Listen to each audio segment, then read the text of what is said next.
welcome back to all those watching on the official AIBA website, as well as those watching on television sets around the world. We are getting set for the American Olympic qualifying event for London 2012, the final round. I am Castle Chalice, live at ringside from beautiful Rio de Janeiro, Brazil, at the Maracanãzinho Gymnasium, with a seating capacity of 12,000. This city has made quite a splash on the international sports scene, also playing host to the 2014 World Cup and the 2016 Summer Olympic Games. And now, let's set our sight on the field of play as we get ready to introduce our first contestants in the light flyweight division.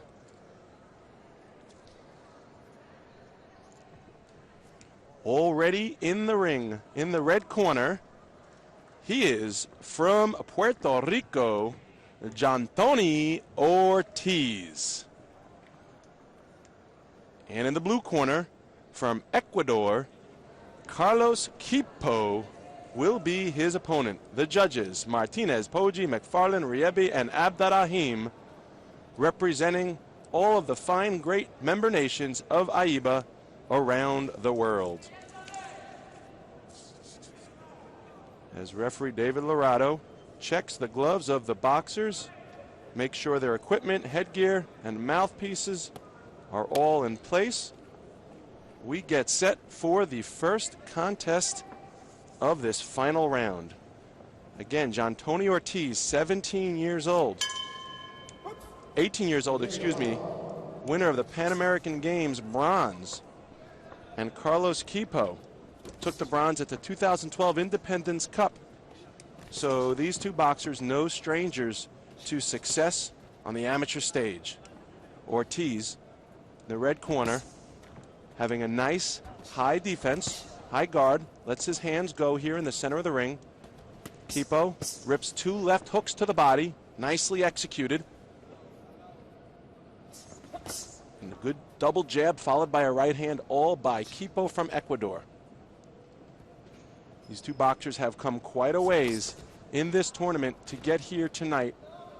Both of these youngsters have already qualified for the Olympic Games in London. There were 17 boxers in this weight class coming into this tournament, with 3 quotas available for London. That means that the gentlemen you are watching now have already punched their ticket with 1 additional boxer who will be named at the end of this contest.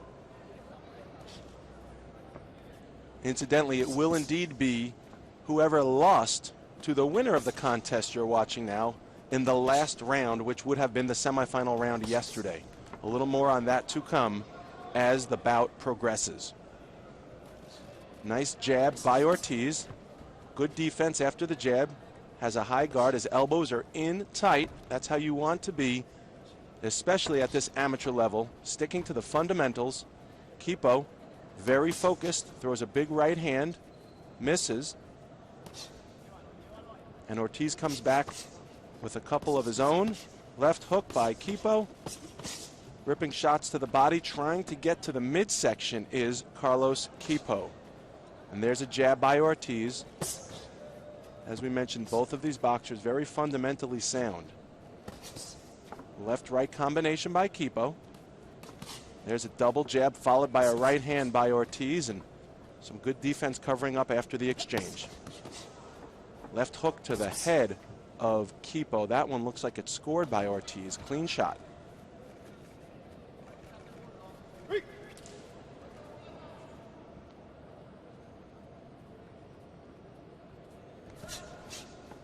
There's a feint with the right hand by Ortiz, followed us up with a left. Good defense by Quipo, keeping that high guard. Again, remember, here in the amateur ranks, unless it's a scoring blow, and that means that the front part of the glove needs to make clean contact with the head or front of the body of its opponent, it will not be scored by the judges.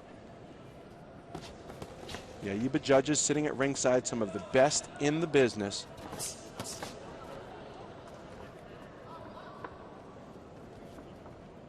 Good lateral movement by Ortiz to end the round. We'll get the official score in just a moment And it is 3-2, Ortiz of Puerto Rico. It was a good round, a good feeling out round by both boxers as they took the temperature of one another. You see on the break there's that left hand by Ortiz and followed up again with a left hook. Good work by both of these youngsters.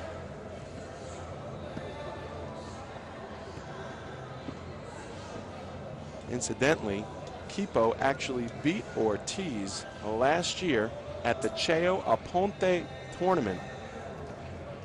That was in Puerto Rico as well, Caguas to be exact.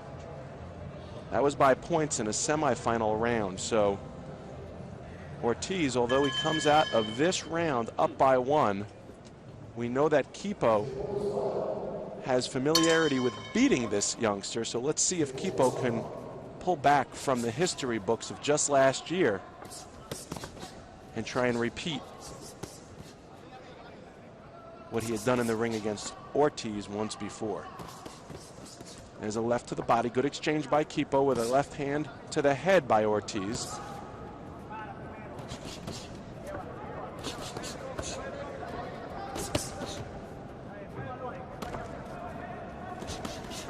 Good footwork by both of these boxers. They're doing a good job of keeping their distance. Spatial awareness. They move in and out, advancing and retreating as necessary to both score and evade punches of their opponent. Boxing, one of the few sports where both offense and defense are tested by the same person at almost the same time at any given moment. The transition from offense to defense happens in an instant. Left, right by Ortiz. A lunging left hook by Kipo, thrown from distance. Not where you want to throw those hooks. You're going to need to get inside the hook and the uppercut. Two of those punches that must be thrown from in close range. You need to get the full leverage and weight of the punch coming from your foot, which should be planted through the body and out through the extension of the arm. And down goes Ortiz with a push. Referee David Lorado cautions him to wipe his gloves off. Action resumes here halfway through the second round. There's that lunging left hook again by Kipo that we spoke of, and again it misses. He'd be better served like that, throwing that left hook while his feet are planted and in range to score.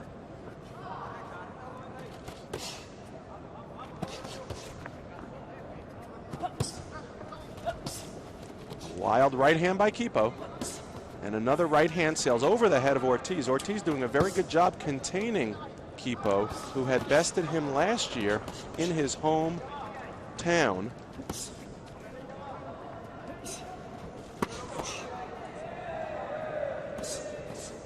There's a left right by Kipo, which are blocked. And there's a nice left hand by Ortiz. It looks like that one split the defense of Kipo, got through his guard and scored. So Ortiz, with a very short memory, feels he could walk through this Carlos Kipo and avenge his loss, and it looks like he's doing just that. He was up after one round by 1 point, and he seems to be scoring the more effective, cleaner shots here in round 2. There it is again, that stiff. Notice how the Ortiz jab, it just doesn't stop at the face of Kipo. It rather goes through. He's trying to punch through his opponent. If he could, punch his fist through the other side of his head. That's what it seems to look like he's doing, and it's working because it's splitting through the defense of Kipo and landing on his face. Good scoring jabs by Jontoni Ortiz. And you hear it in the crowd right now. They like what they see, and that is a 5-3 round for Ortiz, bringing the total after 2 rounds to 8-5. Take a look at some of the action here from round 2 as those hooks thrown by Kipo from distance are blocked by Ortiz's high defense. We should see some of these jabs that got through. There's one of them, partially obstructed view by the back of Ortiz. There's a nice right hand by Ortiz. Notice how Ortiz pushes those jabs right through the guard, splits them like a 7-10 split in bowling, and scores. And there's a nice defense by Ortiz. Hands high, elbows in tight to protect the midsection. Seconds out, we get set for the third round.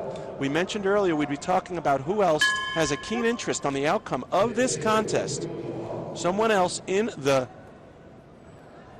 light flyweight division who will be able to punch his ticket, get that third quota.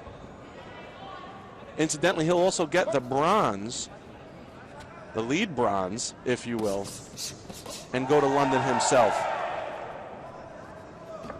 That person will be either Carlos Suarez from Trinidad or Joselito Velasquez from Mexico. Again, Ortiz had beaten Carlos Suarez yesterday in the semifinals, while Kipo beat Joselito Velasquez from Mexico. So the winner of this tournament here will determine who gets the third spot. It'll either be Suarez if Ortiz wins, and Velasquez if Kipo wins. Both of them keeping a close eye right now on the outcome of this contest. There's a left-right and a nice left to the body by Kipo. He starts to mix it up, going upstairs and then downstairs. And that's the sort of assortment of punches, variety of combination punching that you want to see at all levels of boxing, not just the amateurs. Faint right hand by Kipo.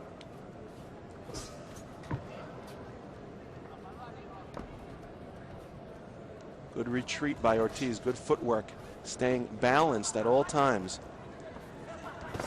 making himself a more difficult target for Kipo to hit than otherwise would be the case if he was standing still. Referee David Lorado keeping a close eye as the third man in the ring.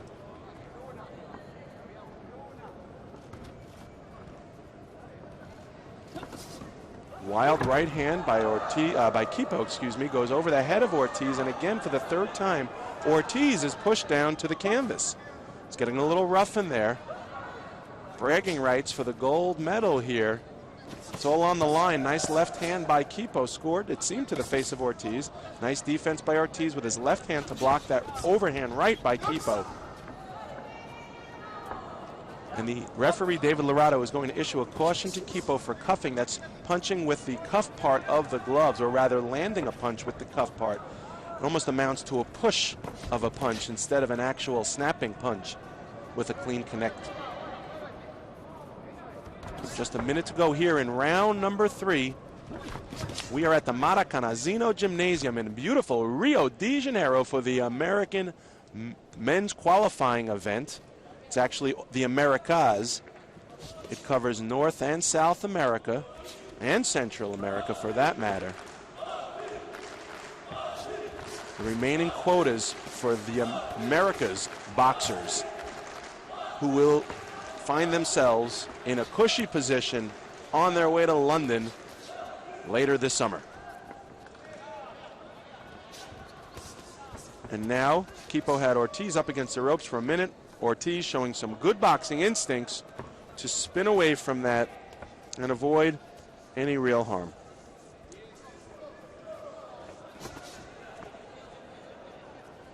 Agile mind of Jontoni Ortiz. And referee David Lorado separates the action. That was a bountiful supply of boxing by both of these youngsters as they gave it their all. Jontoni Ortiz believes he has done enough, and if he has, then as mentioned, Carlos Suarez from Trinidad will earn himself the third and final spot to London. You can imagine he is closely watching. Ortiz with the number 1 sign. He believes he's got it. He's already earned his ticket to London. This is for the gold.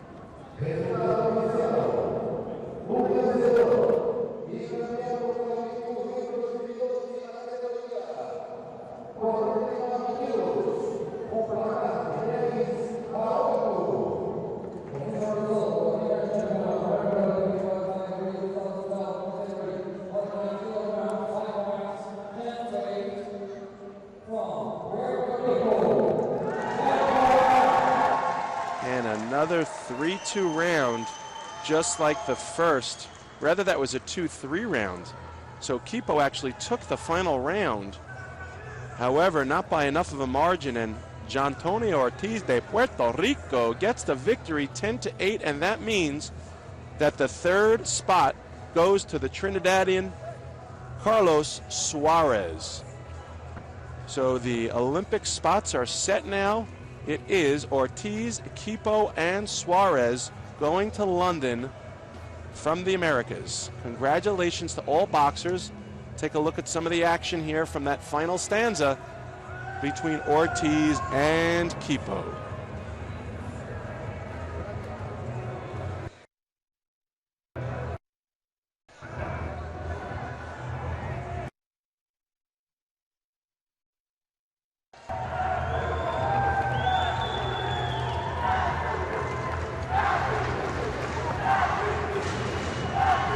Now you hear as we get set for the next contest. It's a flyweight contest with a homegrown favorite, a Brazilian, as you see there, getting ready to make his way into the ring.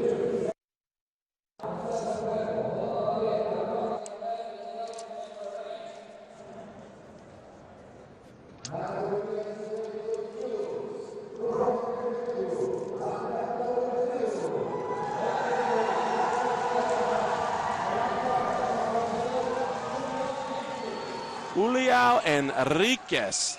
He beat Vargas, Perez, and Meza from Colombia, Venezuela, and Ecuador, respectively, on points to get to where he is today. He's a Pan American champion and a veteran of the amateur boxing scene, and his opponent, also from Puerto Rico, Javier Cintrón. He beat Herrera, Lali, and Valenzuela from Panama, Canada, and Guatemala, also by points to get here. Each of these men have traveled the distance. They're now fighting for the gold. They've already qualified for the Olympics. Michael Gallagher, referee from Ireland, not just any referee, but referee of the year, voted by all of those in AIBA who make such decisions. France, Cuba, Canada, Colombia, and England. The judges at ringside counting punches, well representing this great international sport of boxing. Enriquez took bronze at last year's Pan American Games in Guadalajara, Mexico. He also took gold at the Brazilian National Championships. Also took gold last year at the second Pan American Games qualifier in Quito, Ecuador. He's got a lot of good accolades on his resume. Javier Cintrón, youngster, 18 years old. He beat Jose Meza from Ecuador 5-0 in the Independence Cup, where he ultimately took bronze earlier this year. So as we get set, again, all of the spots in this flyweight, there were only two coming into the in this weight class, and both of these gentlemen you're looking at, Enriquez and Cintrón, have now grabbed those two final Olympic spots by merit of getting here to the finals. So now it's just a question of gold. Who's going to take the gold? Who will take the silver at this tournament? Enriquez, the local favorite here from Brazil, rips a right and a left to the body with a left upstairs, and you hear it from the crowd as soon as he lets his hands go. Cintrón throws a nice left-right combination. Swift feet, chopping right hand by Cintrón, and referee Michael Gallagher issues a caution.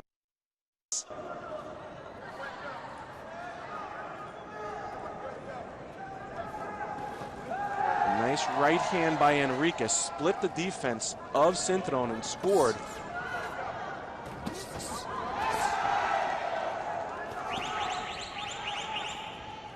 So now as the boxers get settled here, two rights, and there's a crafty uppercut by Cintrón from mid-range, split the guard, and as Enriquez locks up with Cintrón, he's got him in a semi-headlock.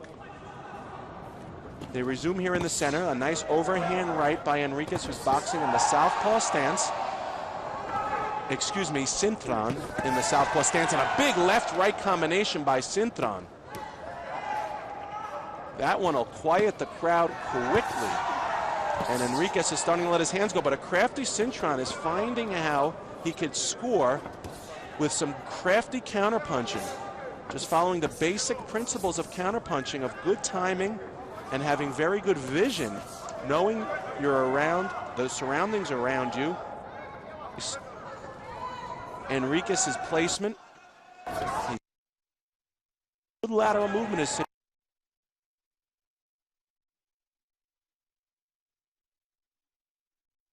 target for Enriquez. Good contest here through the first round.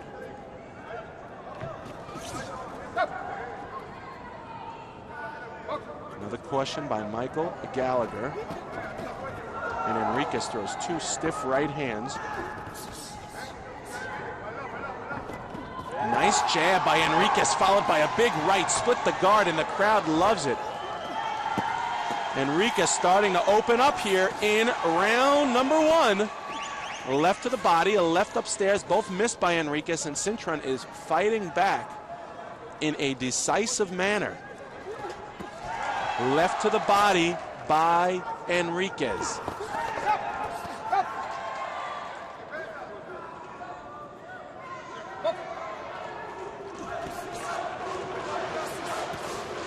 Good defense now by Enriquez. A big left hand. That time by Cintron to end the round as both boxers go back to their corner. The crowd not liking what they see, a 9-5 score after one round. So Javier Cintron de Puerto Rico takes the lead. Takes a piece of the heart out of this pro-Brazilian crowd for sure. Take a look at some of this action here. Stiff, quick left jab by Enriquez, and right back at you by Cintron.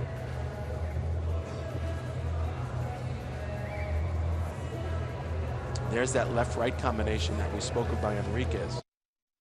Thrown with alarming rapidity.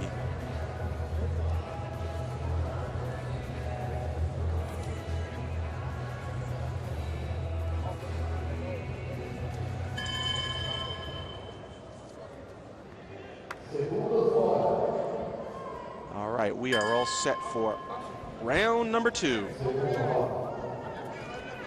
Uleao Enriquez from Brazil in the red corner. Javier Cintron from Puerto Rico in the blue corner.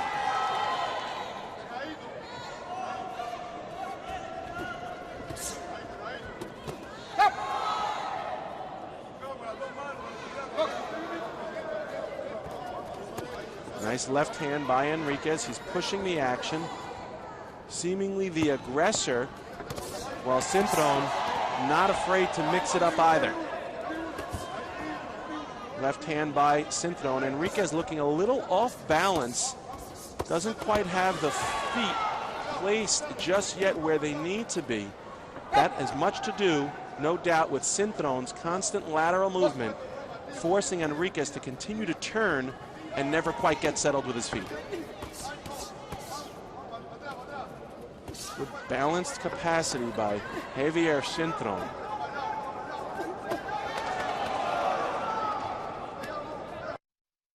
Nice right hand. Cintron falls.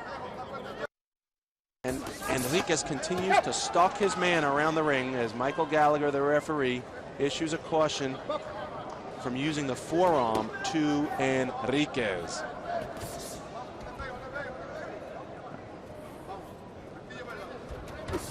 Stiff left jab by Enriquez, and back comes Cintron with a good combination, a right and a left. It's getting a little messy in there as the boxers are letting their arms flail in an attempt to keep busy. Stiff, quick left by Enriquez.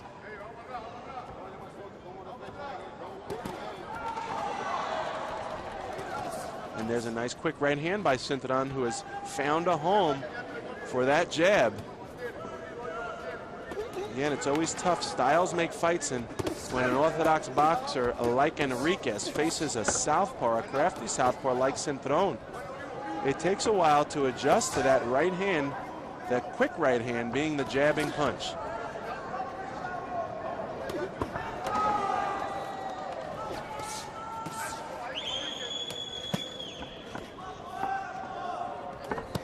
Right to the body, ripping right to the body by Enriquez, but good defense by Cintron to keep his right elbow in tight to protect his rib cage and midsection. Enriquez has not quite figured out a way to slow down Cintron. Perhaps going to the body wouldn't be a bad idea, but he has to first slow him down. He has to cut off the ring better. He should not be following Cintron around. Rather, he should be cutting off the ring, anticipating where Cintron will be going and getting there before him. So the two of them doing good work here with just 10 seconds to go in the second round. Nice overhand right by Enriquez. And the two are trading punches once again. These are flyweights here in Rio de Janeiro. The next round also goes to Cintron, 6-3, giving him a wider gap in the scoring margin, now 15-8 for Cintron. So Enriquez really will have his hands full as we get set for the third round. Take a look at some of the body work that we like to see. Ripping lefts to the body, trying to get him around that right elbow.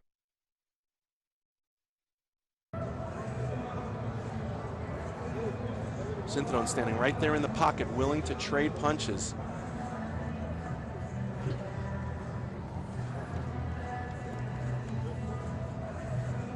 You see Enriquez trying to get over that left glove of Cintron.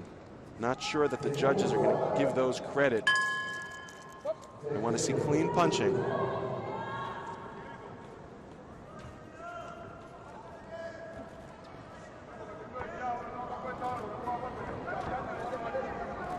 Now we are in the third round. Cintron is up.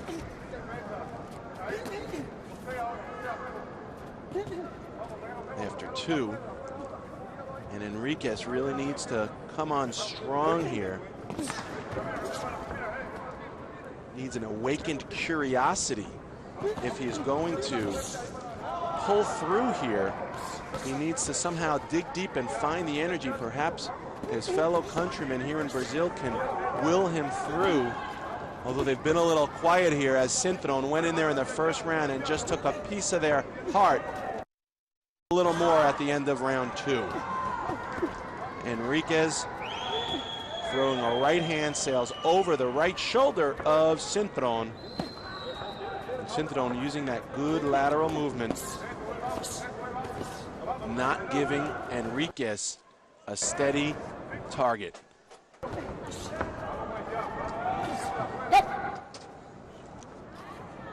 Referee Michael Gallagher issuing a caution to Cintron. It's been a fairly clean fight so far. He cautioned him for putting his head down as he came forward. Right hook by Cintron. Enriquez looking a little flustered in.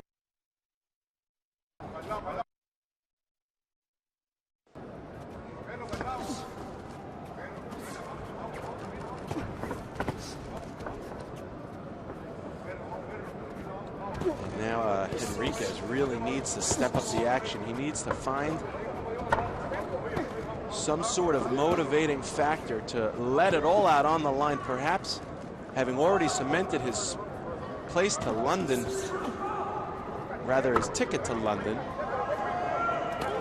This is really just about pride, and maybe, just maybe, he feels he's done enough here in front of his home crowd already in this tournament, and silver is good enough for him, because that's what it looks like he will end up with unless he can dig deep and stop Javier Cintron. I don't believe there's enough time to come back on the points. He has quite a deficit to overcome.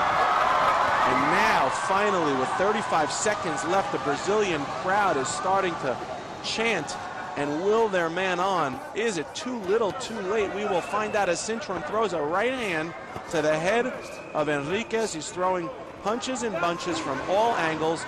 Deft evasion by Javier Cintron. as he's able to avoid the hard-punching Javier Enriquez. And with just 10 seconds to go, this one seems fait accompli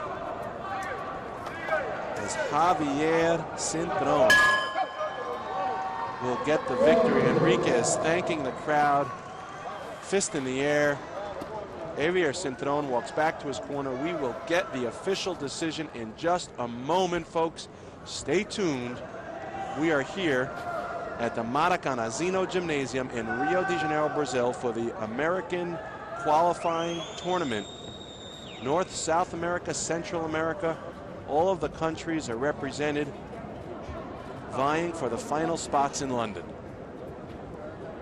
Cintron pounding his chest. Enriquez, number one sign. O vencedor e campeão do pré-olímpico Rio 2012 na categoria 52 quilos, no placar de 19-10. Official result, the winner by points, 19-10, the blue corner.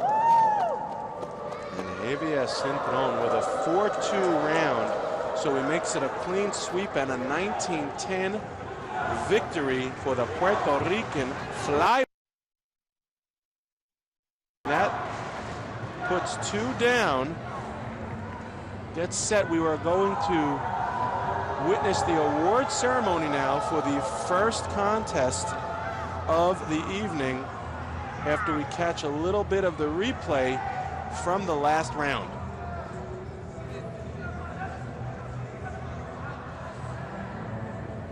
You see Enriquez trying to land clean, straight punches about the face and chest of Cintron, but to no avail, as Cintron proved to be a moving target throughout the afternoon.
Folks, we are just getting set for the first medal ceremony here. This is again for the light flyweight contest, which we saw earlier. We're going to get the gold, silver, and bronze medals handed out appropriately. boxers.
And the bronze medalist from Mexico, Joselito Velasquez, gets the flowers presented to him.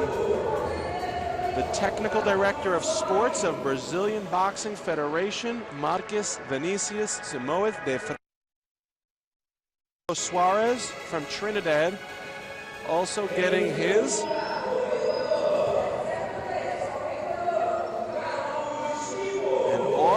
To the silver medal, Carlos Quipo. It's being presented by Dr. Chung Kyu Woo, the AIBA president. Look at the beaming smile on his face.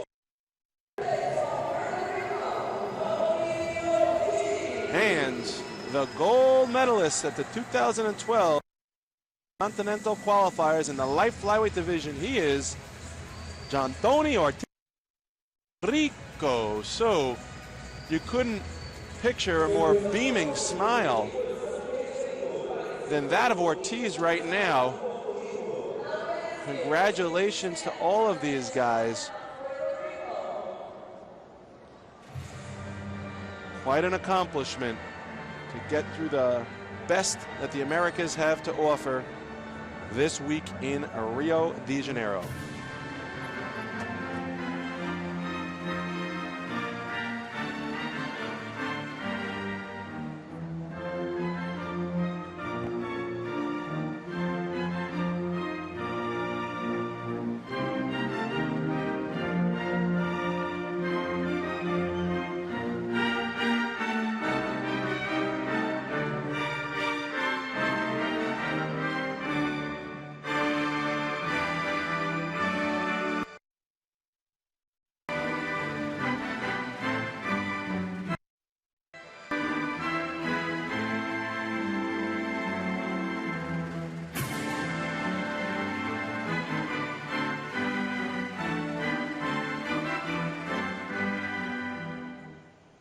E agora, pedimos às autoridades e aos jornalistas que se aproximem para tirar uma foto.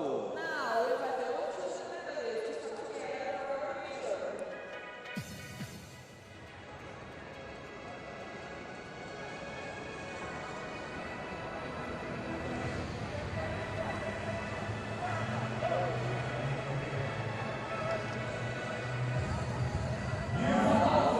As the boxers congratulate one another, they will certainly meet each other again, either inside the ring or out. These are bonds forged for a lifetime.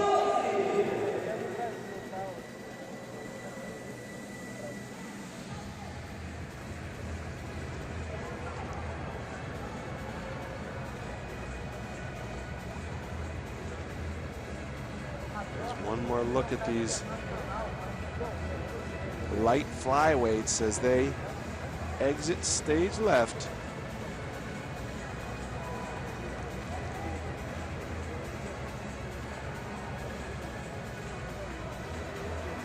We get a bird's eye view of this grand auditorium that is the Maracanãzinho Gymnasium, and we will now get set for the finals in the bantamweight division.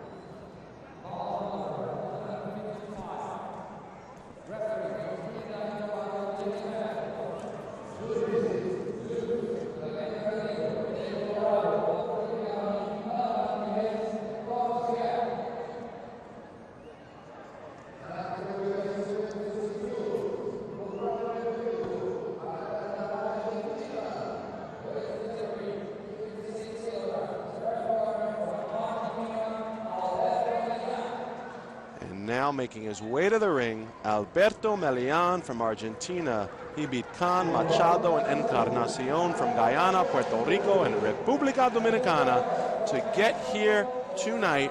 He's earned himself a spot to London already. Now he's vying for gold. He's going to try and beat Oscar Valdez from Mexico. Had 4 contests against Diaz, Negrete, Cortez, and Vieira from Venezuela, Colombia, Ecuador, and Brazil, respectively. So this will be a good one, folks. Melian, participant in the Pan American Games last year, as well as the AIBA World Championships. He has boxed around the world, and now he's right back here in the Americas. More common ground for him as he goes up against the hard-punching Mexican boxer, Oscar Valdez. James Beckles from Trinidad is the referee.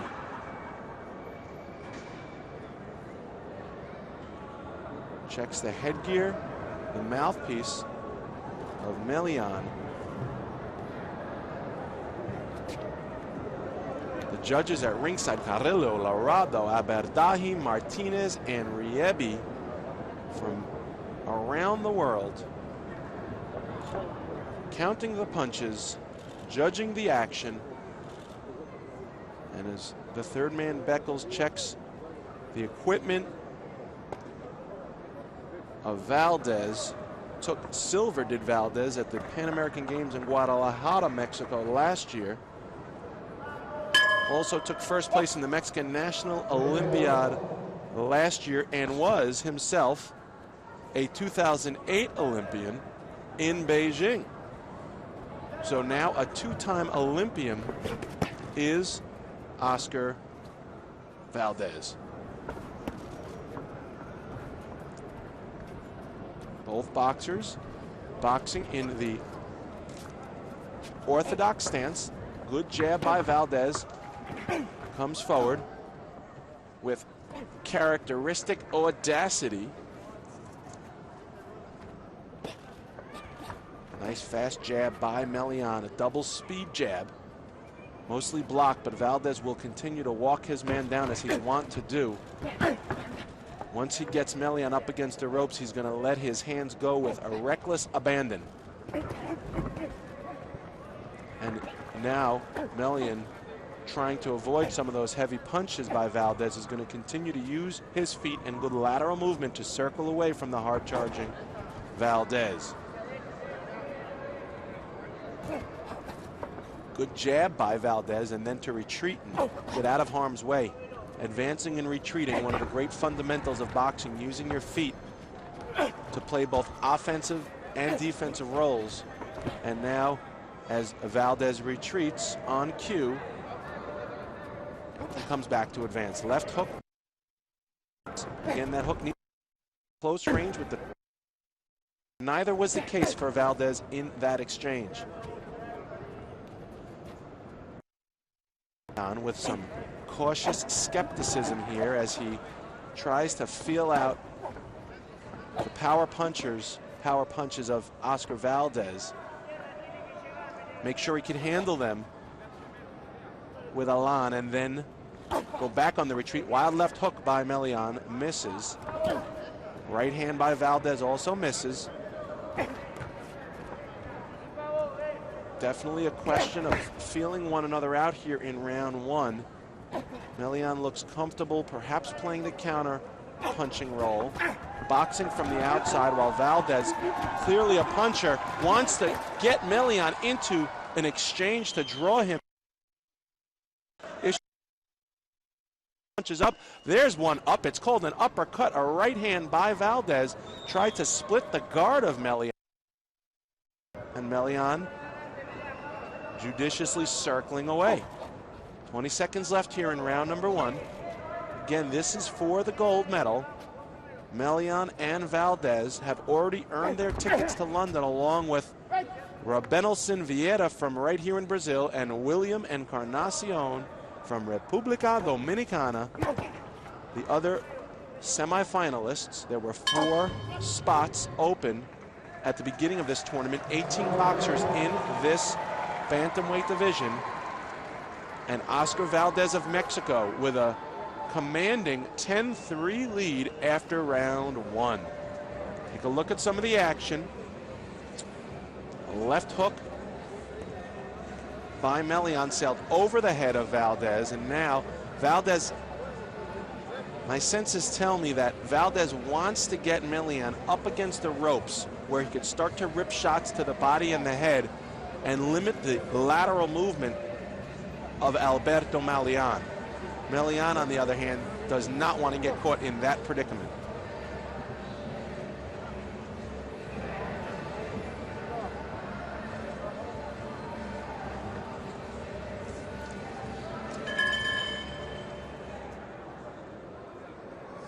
He would be making an egregious mistake, would Melian, to rest up against the ropes with the hard-charging Valdez right in front of him.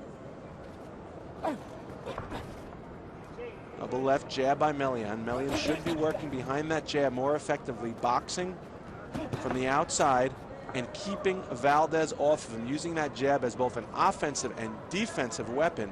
There's the jab right there as he uses it to come in, works behind the right hand. He missed, but the point is he got that jab pumping.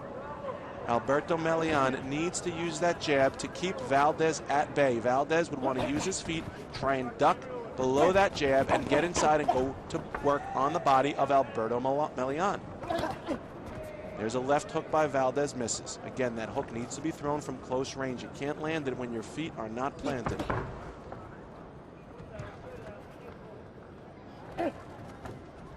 Double jab by Melian, as now Valdez circles back and to his left, walking right into that right hand of Melian should he choose to throw it. Nice left hook. Snuck it in there, did Valdez, and now they lock horns in the center. Referee Beckles issues a caution to Melian from pushing the head down of Valdez, and there's a right-left combination by Melian. He's got Valdez up against the ropes now. A role reversal, perhaps.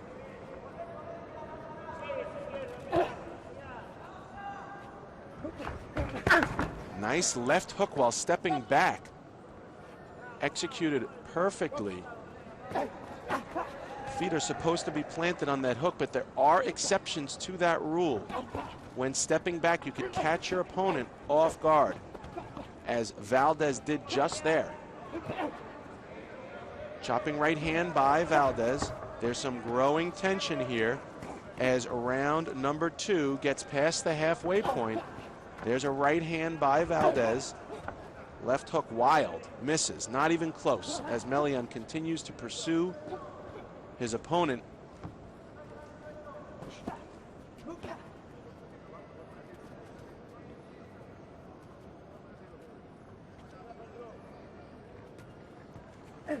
Melian strikes a furtive glance towards Valdez and keeps coming forward. Now Valdez has Melian up against the ropes. This is where we spoke of, this is where he wants him, and he retreats. He should have kept on Melian and gone to work on the body, and now Melian gets out of danger and Valdez circles to his right. Remember, Valdez had a commanding lead coming out of that first round, 10-3. Has Melian done enough here in round 2 to decrease that deficit? I would think so. Certainly been much more aggressive, and now right on the break, referee Beckles issues a caution Ironic how Valdez gets the caution when he was the one hit on the break, but it was a break because of Valdez using his head inappropriately.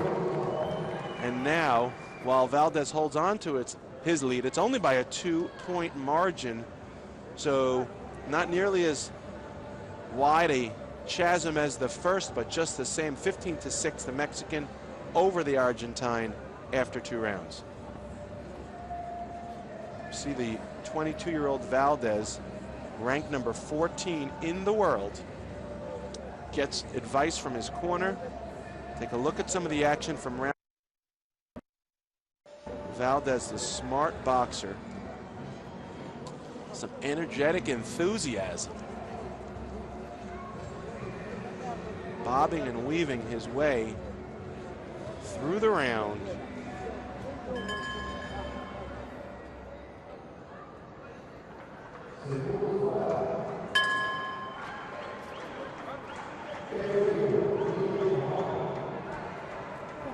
So now Melian has his work cut out for him, down a handful of points here going into the 3rd round.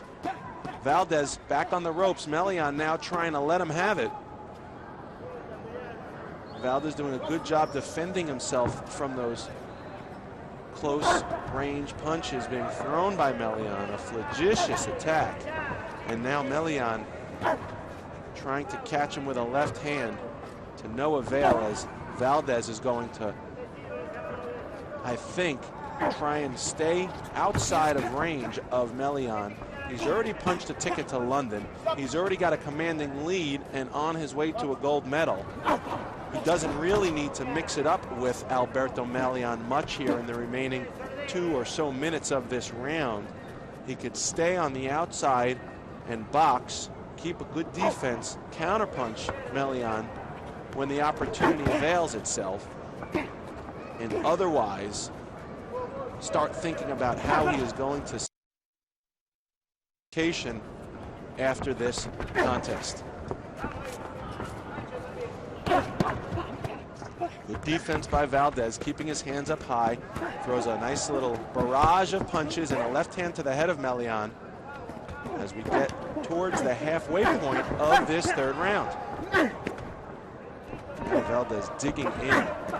A fantastic display of counter-punching and ring generalship as Valdez really having his way here, letting his hands go, and the crowd enjoying it, appreciating the action from these young 2 pugilists. Bobbing and weaving. Exciting as Melian maybe, just maybe, thinks that he could stop Valdez and turn the tide. Well, that's going to be the only way that he could get the gold. Melian, at this point, he is going to need to stop Valdez in his tracks. Does he have it in him? Can he do it?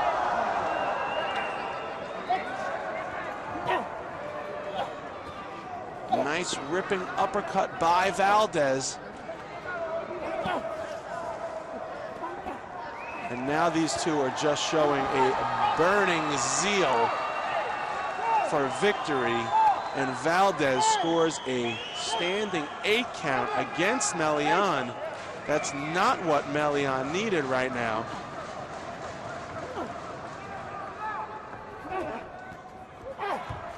Lunging right hand by Valdez. Now he's the aggressor again as he chases Melian around the ring. Melian standing there toe-to-toe. A calm resignation comes over him as he realizes the end is near. Continues to throw his hands, let him go, but this is not going to be enough for Alberto Melian as the final bell sounds and both hands of Oscar Valdez go straight up in the sky. He will be victorious with an impressive display of boxing here in Rio de Janeiro at the 2012 AIBA American Olympic qualifying event. Not only is he going to London, but it looks like Oscar Valdez will take home the gold from this tournament as well.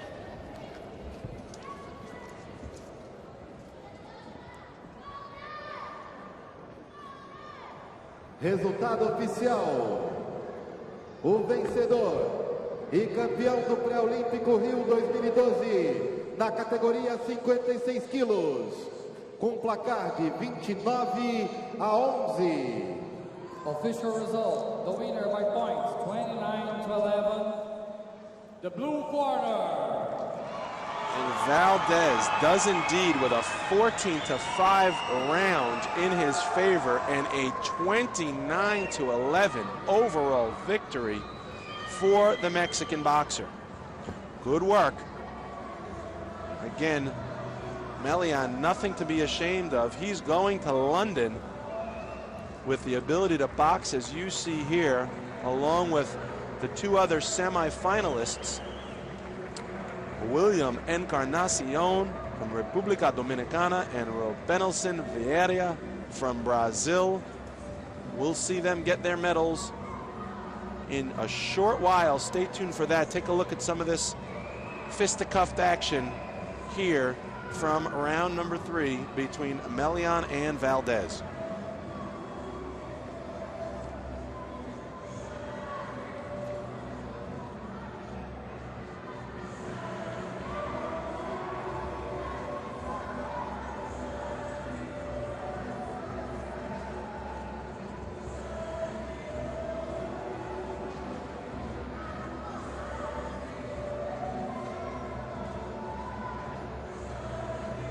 Valdez with an enhanced reputation right now, having gotten the gold, going to London.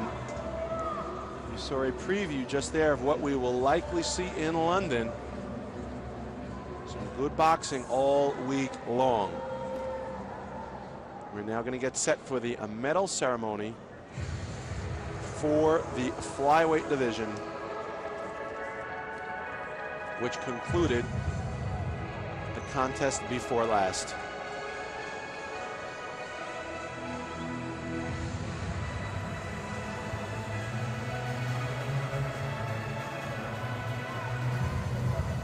This is 52-kilogram a weight class.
From Ecuador, the first bronze medal goes to Jose Meza in the flyweight division. We say the first bronze. Remember that in boxing, there are 2 bronzes given out. There's the bronze medalist to the guy that lost to the guy that won. And then there's the bronze medalist that goes to the guy that lost to the guy that lost. Not sure if you followed that, but there's the top 4 positions based on who boxed who in the semifinals and ultimately who won the finals. Eddie Valenzuela from Guatemala, in essence, gets the first bronze because he lost to the guy that won it all, Cintron, in the semifinals. Giving the flowers for this presentation is Sebastian Pereira, Special Projects Manager of Sports of Brazilian Boxing Federation. There he is. Look at the smile on these youngsters' faces.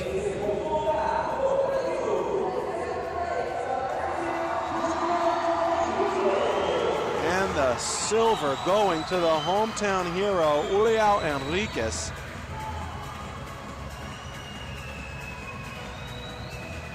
the grizzled warrior from right here in Brazil.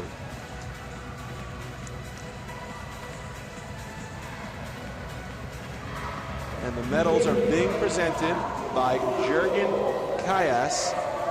There he is, the AIBA Executive Committee member, giving the gold medal. He is the gold medalist of the 2012 flyweights. He's also going to be headed to London as the man to beat from the Americas.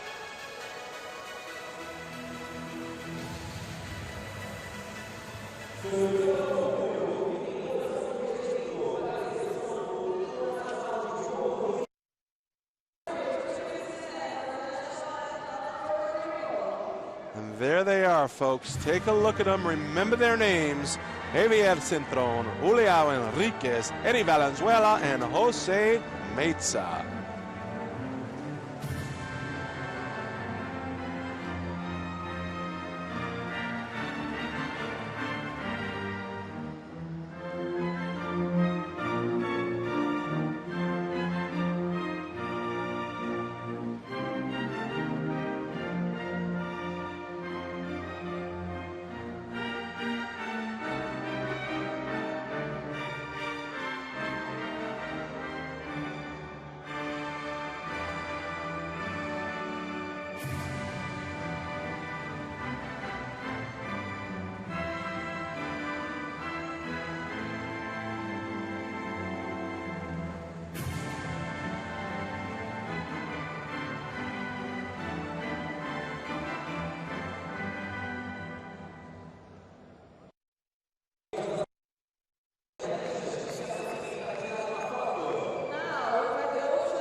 Youngsters congratulate themselves, one another. They deserve all the accolades.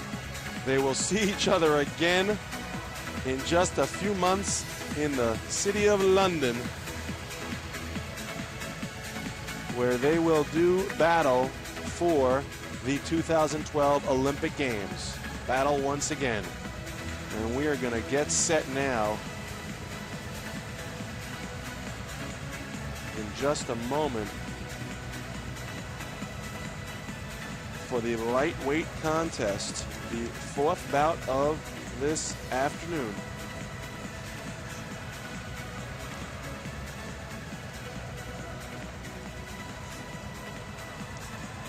I am Castle Chalice here at ringside at the Maracanãzinho Gymnasium in beautiful Rio de Janeiro, Brazil, where we have seen an excellent week of boxing culminating today in the finals round. And Enriquez getting bombarded by the youngsters. He's a local hero for sure right now. Olympian, no doubt.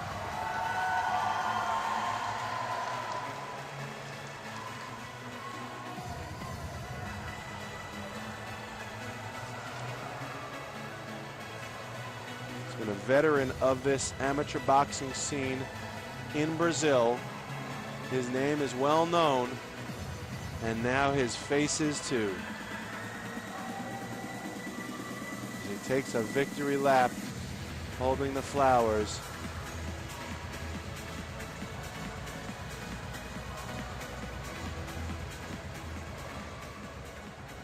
Kisses his medal. And their developmental and emotional, physical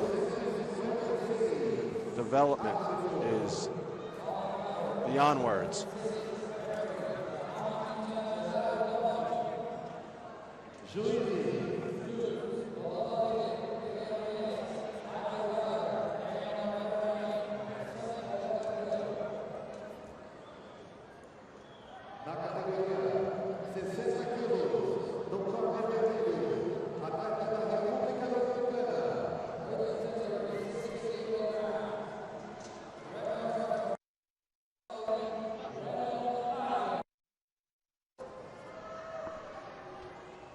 Wellington Arias from República Dominicana making his way now to the red corner in this lightweight contest.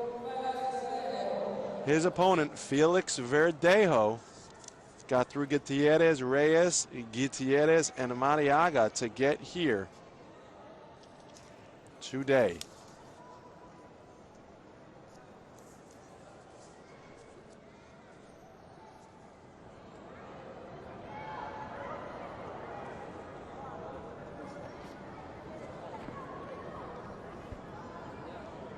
Over 35 countries participating in this tournament. Gerardo Poggi from Argentina is the referee. There's been 162 bouts by the end of this tournament today. The judges, Roland Lobby, Pedro Lainez, Michael Gallagher, Daniel McFarland, Jose Del Puerto, Canada, Ireland, England, all of the countries represented here. Again, AIBA is the world organizing body for amateur boxing, looking to extend into the professional ranks.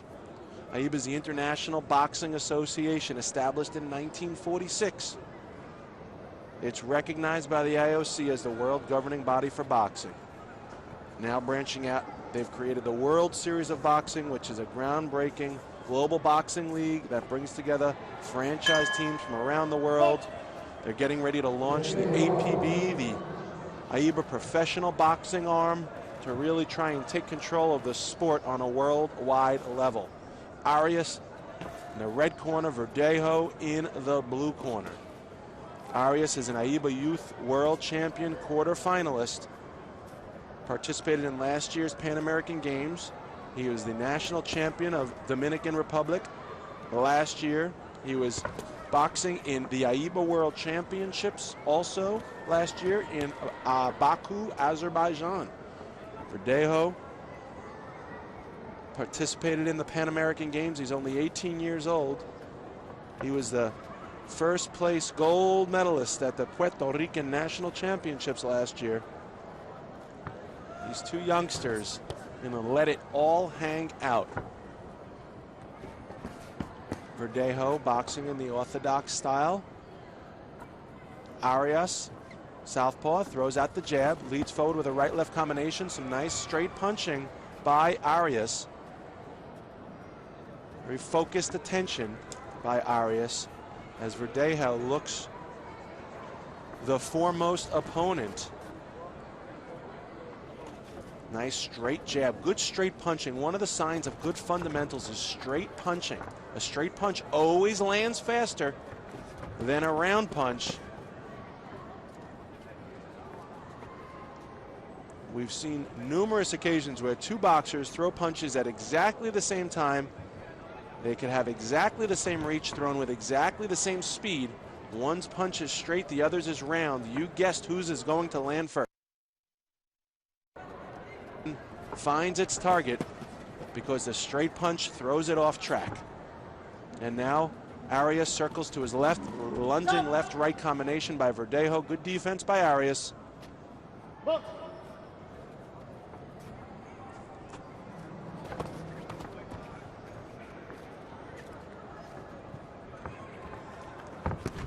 And now Verdejo finds Arias up against the ropes, rips a few shots to the body. The referee issues a caution to Verdejo for punching below the belt. Arias escapes unscathed. Throws that straight jab. Verdejo looking to counter those. Throws a right hand as Arias turns to his right. Sticks that jab out as a defensive mechanism. And now Verdejo finds Arias up against the ropes. It looks like Verdejo is trying to get the slight-footed Arias up against those ropes for a golden opportunity to bang away at the body.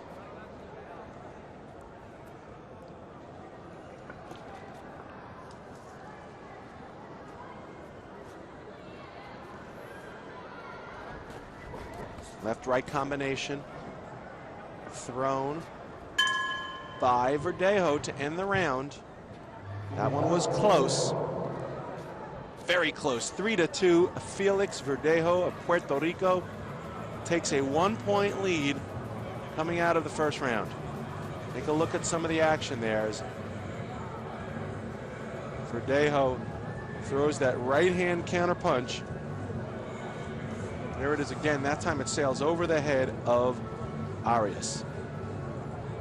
These two island nations, Puerto Rico and República Dominicana, they're close enough in distance. They're close enough in culture. But boy, worlds apart when it comes to boxing. These two island nations each have a lot of history. They've produced a number of world champions. Decisively different styles here between Verdejo and Arias. Verdejo looking to get close and punch his way to victory. Arias looking very content boxing from the outside. He's got the longer arms, boxing in the southpaw stance. Verdejo needs to be careful when you're looking for that lead right jab all night long. There's a clear path for that left hand to come right down the center, barreling through if you're not careful. Good work by Verdejo to cut off the ring and anticipate where Arias is going to be and not let him go where he wants to go. Nice right hand by Verdejo. Pushes it through with geometrical progression.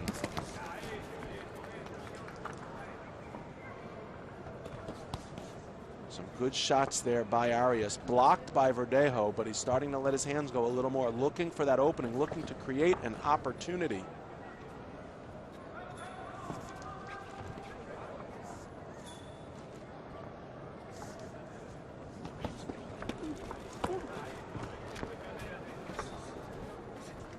Now, as Arias looks to try and split that defense of Verdejo, he retreats just a moment.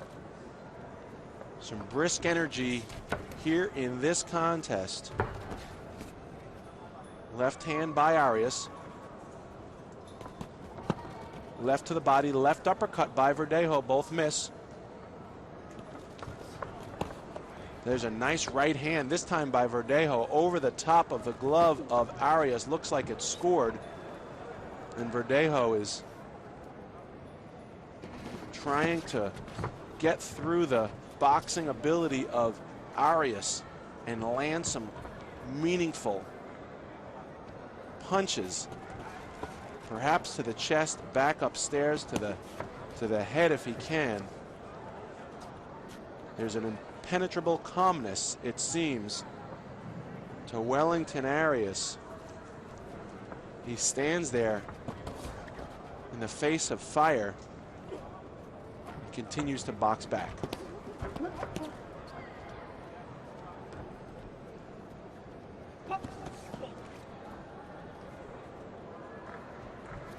Double right jab by Arias. Another jab, misses its mark. Verdejo looking to time Arias, looking to counterpunch him.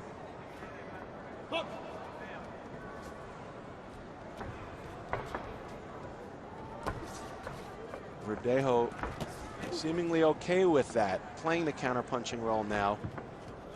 Trying to walk Arias, or let Arias walk into his domain. And referee Poggi issues a caution to the Dominican boxer as the bell rings for round number 2. That one seemed to have fared a little better for Verdejo as he scores 5-3 in that round, bringing his lead to a margin of 8-5. So the Dominican boxer really needs to pick up the pace here. As mentioned already, these boxers are already going to London. Wellington Arias, Jose Ramirez from the United States, Eduard Mariaga from Colombia, and Felix Verdejo all have earned their tickets. There were 19 boxers coming in to this lightweight division. At the beginning of this tournament, there were 4 remaining quotas left for London. Those 4 boxers have already secured their spots. These 2 boxers are fighting for the glory of gold here at this tournament. So it's 8-5, Verdejo over Arias as we get set for the 3rd round Will Arias be able to figure out a way to come back? It's not going to be easy, as Verdejo has proven to be quite the exacting taskmaster. But there's an exhaustless energy coming from Arias. 2 right hands followed by a left to the body. Good idea to go down to the body. Arias hasn't really been. There's a big right hand by Verdejo. Perhaps it's a hazardous enterprise to go to the body of Felix Verdejo. Because when you do, you're opening yourself up from the counterpunch that Verdejo was just able to throw. A fitting opportunity indeed.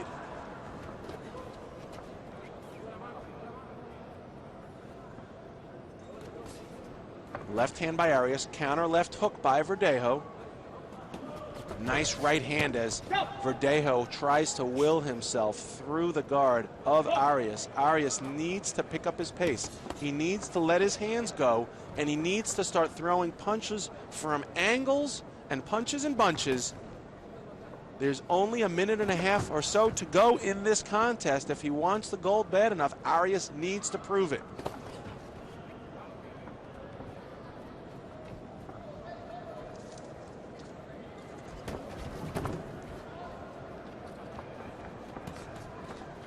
Right-left combination by Arias. There he goes again. Good defense by Verdejo, keeping his hands up high.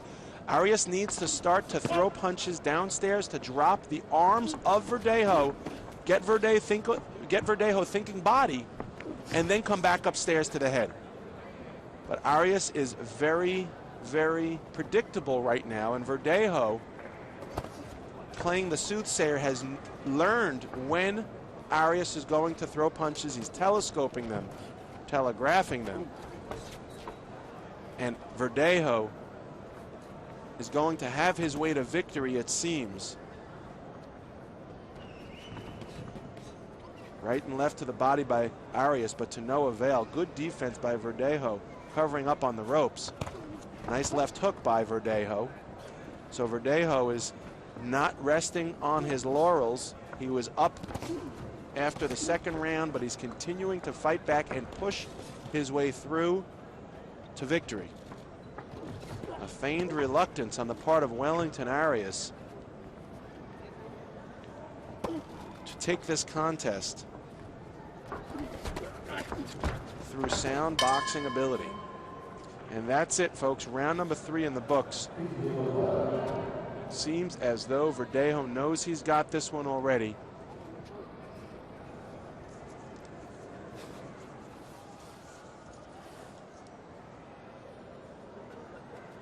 So as both boxers get their headgear removed, I am Castle Chalice calling the action here at ringside as we will get the official decision which one of these boxers will get the gold and which the silver. Verdejo down on one knee,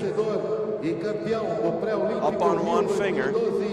Na categoria 60 quilos, com placar de 13-7. Official result, the winner by points, 13-7. The blue corner.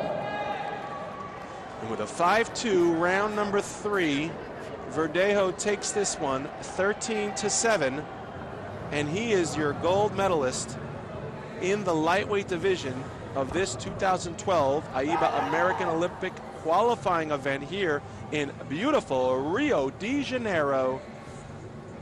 The road to London is starting to shape up.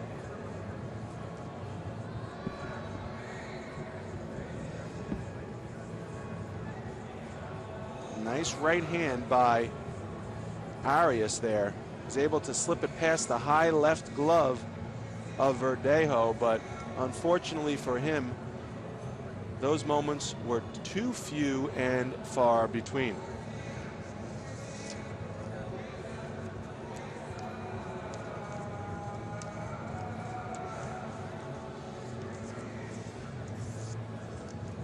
So 13-7 is the final. Puerto Rico over República Dominicana. And we will get set now for the medal ceremony. of the last contest, the bantamweight division between Alberto Melion and Oscar Valdez. We watched that last, the one preceding the lightweight contest. And we will get those medals handed out in just a moment. Stick right by. You are looking at a bird's eye view of the Maracanãzinho Gymnasium. Will play a big role, it will, in the 2016 Summer Olympics right here in Rio.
Okay, so the bronze medal to the local Brazilian, Robenelson Vieira. He gets one of the bronzes here in the bantamweight division. We already mentioned he's going to London. So is William Encarnacion from República Dominicana. He is another bronze medalist who made it to the semifinals of this tournament, and thus the medal platform here right now. Deborah Meth, the Chief of Staff of the Secretary of Sports and Leisure here in Brazil, is seen participating and handing out the flowers as the medal being given to Alberto Melion from Argentina, the silver. That's been given to him by Domingo Solano, the AIBA Vice President. As you see there in the frame. But only one man steps up high. He gets the gold from Mexico, Oscar Valdez. He is your bantamweight winner. This is a preview, folks, of the youngsters you'll see later this summer boxing for the pride of their nations in London at the Summer Olympics.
Agora,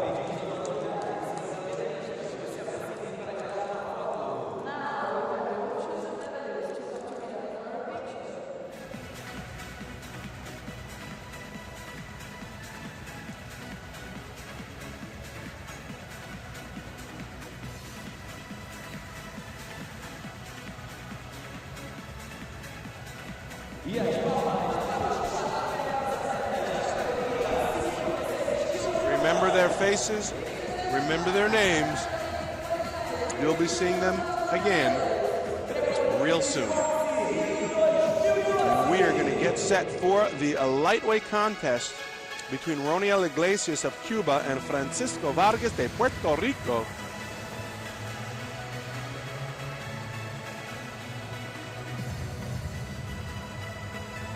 Take a look at some of the opponents they bested in this tournament to get to this finals stage tonight.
Roniel Iglesias beat Palmera, Rojas, and Villarraga from Argentina, Ecuador, and Colombia by points to get to the finals. Iglesias from Cuba, Francisco Vargas beat Juan Romero, Cesar Diaz, and Jamel Herring from Mexico, Peru, and the United States to get here to this big stage. This one will be good. Vargas from Puerto Rico, only 19 years old. Iglesias, 23, with a dearth of experience. I mean, his resume longer than my arm. He's a 2008 Olympian. The referee, Amor Abardarhim from Morocco. Iglesias took gold at the AIBA World Championships in Milan. Carbonell, Riebe, Lorado, or Hermosilla. Some of the judges in this contest at ringside counting the punches. Iglesias also took first at the Cuban Nationals in 2010 and at the Cuban Olympiad of the same year. He beat the great Everton Lopez at the Pan American Games qualifier last year, and again at the Geraldo Cordova Cardin Memorial Tournament in Havana, Cuba. So that is just some of the accomplishments of Iglesias. Too long to list in this intro as action has began. Iglesias in the red corner, Vargas in the blue corner. Iglesias boxing in the southpaw stance. Good defense, very well schooled boxer, and Vargas snaps out a jab. Also boxing in the southpaw stance. So two lefties here make for an interesting combination. Two proud fighting nations, Puerto Rico and Cuba.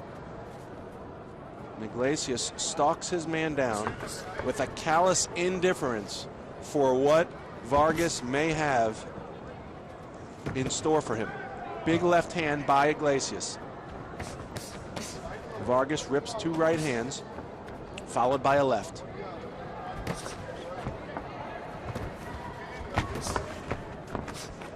And a couple of right hands sail over the head by Vargas, and now Iglesias comes back.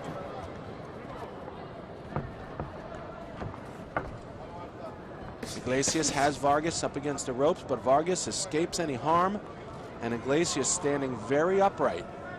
Now, the Cuban boxers combine some of the best qualities of the European boxers and the American boxers. The European boxers known for standing upright, straight. The American boxers, good footwork and lateral movement. And the Cubans have taken the best of both parts of those worlds and incorporated them into their unique style. An invaluable composition of boxing styles the Cubans generally possess, and Vargas doing a good job showing no fear, sticking out that right-handed jab. Whenever he sees the opportunity, he should probably be using it. Even when he doesn't see the opportunity, that jab can never get enough of it. But the hovering presence of Roniel Iglesias. So the referee issues a caution to Vargas. Just 40 seconds or so to go in this first round. And here comes Iglesias, those really long arms. He's able to land those punches from a distance, normally reserved for boxers. Iglesias, a classic boxer puncher who's landing big punches from the outside and boxing from the inside. Nice defense by Iglesias. Notice how Iglesias cuts off the ring of Vargas. He anticipates where Vargas is going and he gets there before him, forcing Vargas to change directions and go back. Excellent ring generalship by Roniel Iglesias of Cuba to end round number 1. It was a close one, however, 3-2, Iglesias over Vargas. So Vargas doing yeoman's work keeping this contest close after the first round. Take a look at some of the action here. Vargas, game warrior.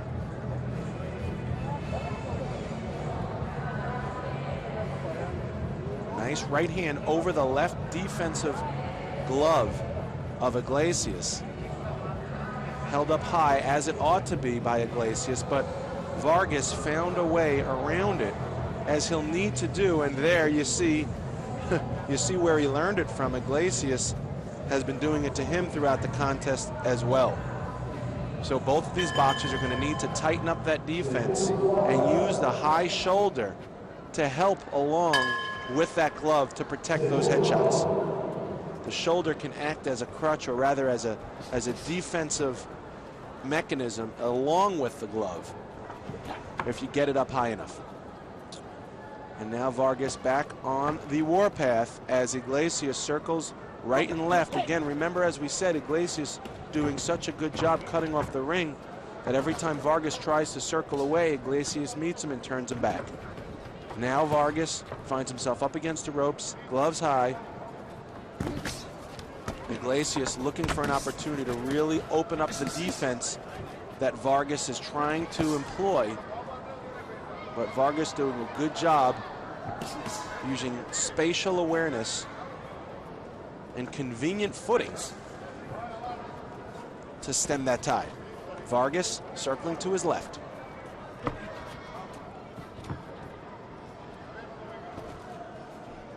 Iglesias sticks at the jab, coming up towards the halfway point in just a short while here of the second round. And so far, much of the same here in round number 2. Iglesias looking like he's starting to create openings for himself every time he has Vargas up against the ropes. Vargas does not want to stay there up against the ropes. Iglesias is too dangerous. A sharpshooter, a sniper from anywhere in the ring.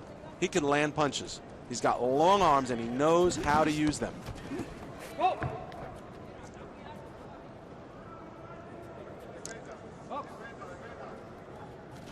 Again, Iglesias was the bronze medalist in Beijing. That made him the 3rd best boxer in the world in 2008. And he's only gotten better, as you would expect. Vargas has his hands full for sure.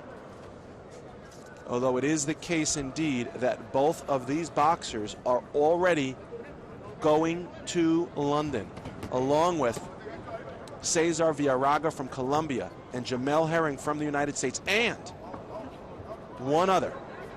We will learn who that boxer is, as we've talked about through the night. One of the boxers who had made it to the quarterfinal round will indeed also get the 5th spot. There were 22 boxers in this weight class, the light welterweight division, 64 kilograms, that started in this tournament, vying for 5 remaining quotas. 4 of those quotas for the London Games were satisfied by the 4 semifinalists. The 2 men you're watching here, Iglesias and Vargas, along with Villarraga and Herring. There's one more, and that will be whoever lost in the quarterfinals to the winner of the contest you're watching now. He'll get the 5th spot. So he's clearly watching with eyes wide open as round number 2 comes to a close between Iglesias and Vargas. Another close round that sees Iglesias pull away just a bit here with a 5-2 lead. So he opened up round 1 with a 1-point margin, stretched that by 3 in round 2, making it a 4-point margin, 8-4. Iglesias over Vargas going into the 3rd round. Take a look at some of the action here by Iglesias and Vargas as Iglesias tries to land shots upon the face and the torso of Vargas, and Vargas tries to tie him up. Nice straight left hand by Vargas. Unexpected by Iglesias. And now here's where Iglesias does his best work, when he has Vargas up against the ropes. Round number 3. We are getting set here. Iglesias was the national champion of Cuba last year. He also took gold at the Pan American Games in Guadalajara. He boxed at the AIBA World Championships in Baku last year and took silver at the 2011 Cuban National Team Championship. So you can't ask for a better resume than Roniel Iglesias, as Vargas doing quite respectable work here. I mean, Iglesias is absurdly dangerous at any point in this ring and in this contest. Boxes with an alien splendor. But Vargas has been holding his own, to say the least. He's going to really need to do some work here to try and stop Iglesias in his tracks. Stopping him with an RSC or a knockout would be above and beyond his wildest dreams and wholly unexpected. But if he could somehow slow him down and try and reverse the points that are clearly in the favor of Iglesias, right now Vargas would really be setting himself up for an entree into London. Either way, he's going to be there, and he'll likely meet Iglesias again. So this is nothing if not a preview of things to come in London. Right now we are in Rio de Janeiro, which will also host the Olympic Games, but in 2016. Vargas finds himself up against the ropes once again.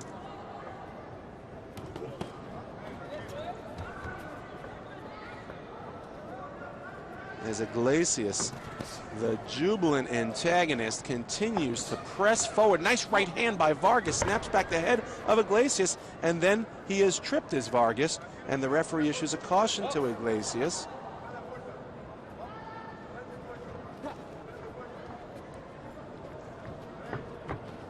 Right hand by Vargas, trying to punch his way out of this.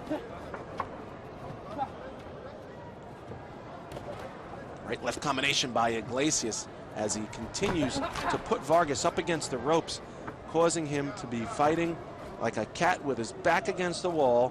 While that is a dangerous place for a cat to be, his options are indeed limited. There's only one way to go, and that's straight ahead, because Iglesias has been cutting off the ring and limiting the lateral movement of Vargas for the entirety of this contest. Great athletic prowess by Roniel Iglesias.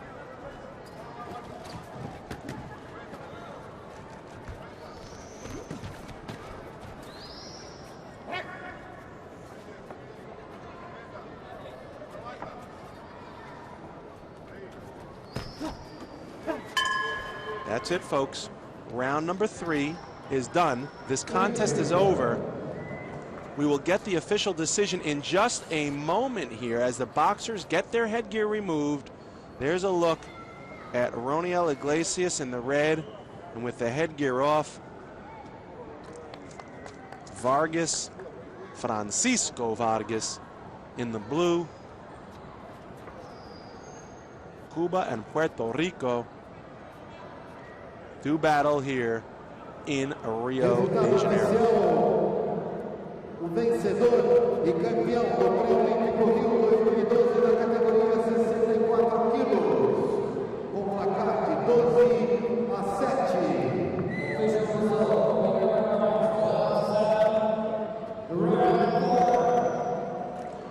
And with a 4-3 round, not bad by Vargas. He was able to slow Iglesias down quite a bit in that round, but it wasn't enough as the Cuban takes the victory 12-7, adds another gold medal to his treasure trove.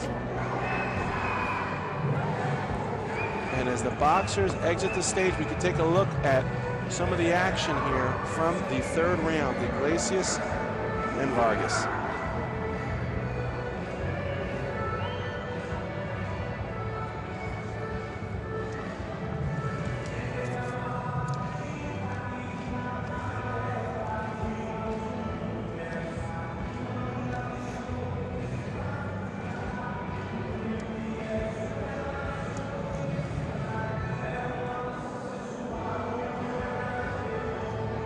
By the way, with that victory for Iglesias, the 5th spot in the weight division, the light welterweight division, 64 kilograms, goes to Anderson Rojas of Ecuador.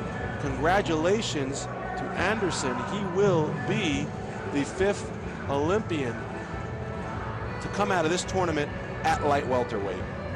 So, good showing by all boxers here, and a great preview again of things to come in London.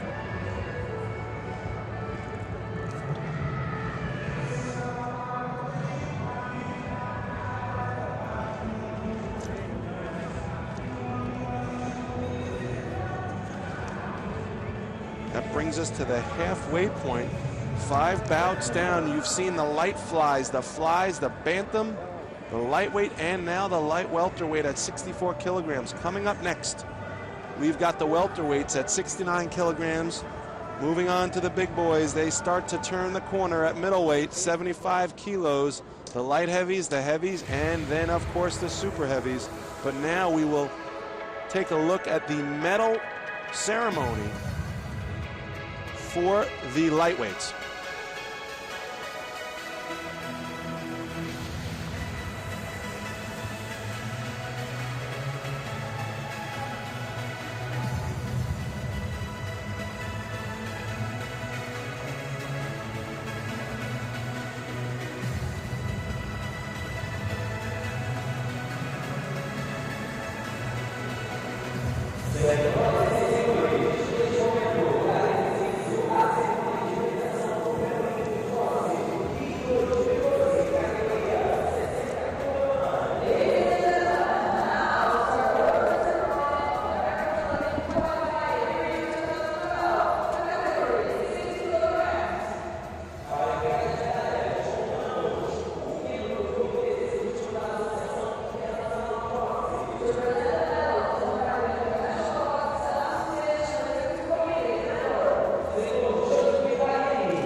Eduard Mariaga from Colombia gets a bronze.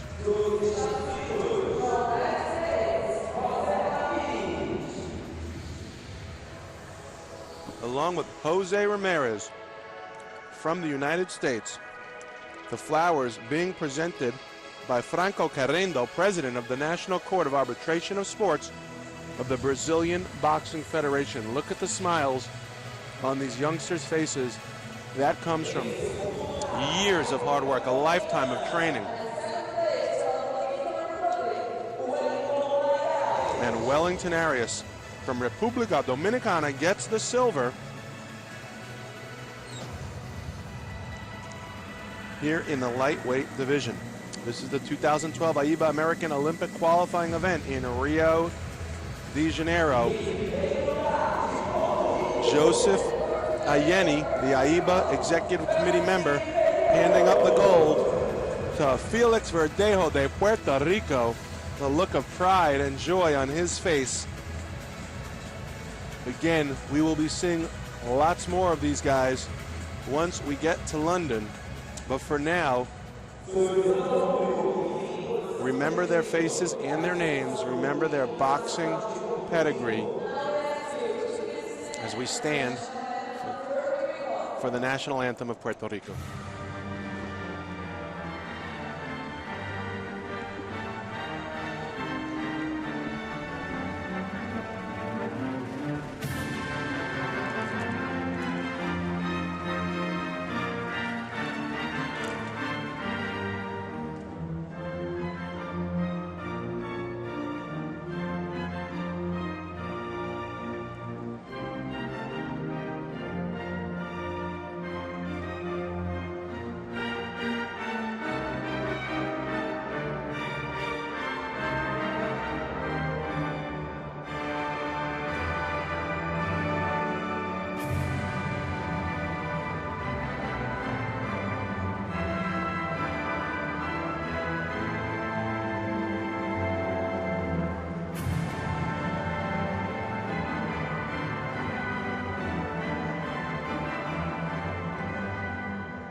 There they are, folks.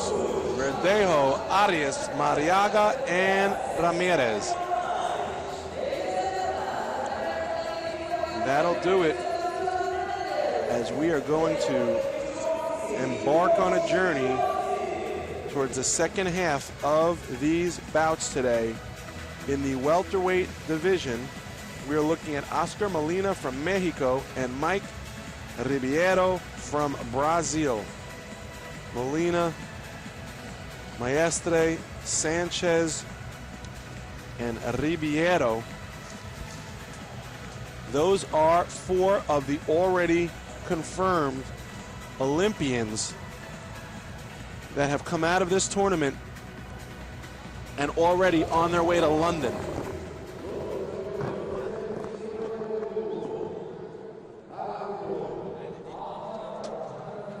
There's going to be one more boxer coming out of this weight category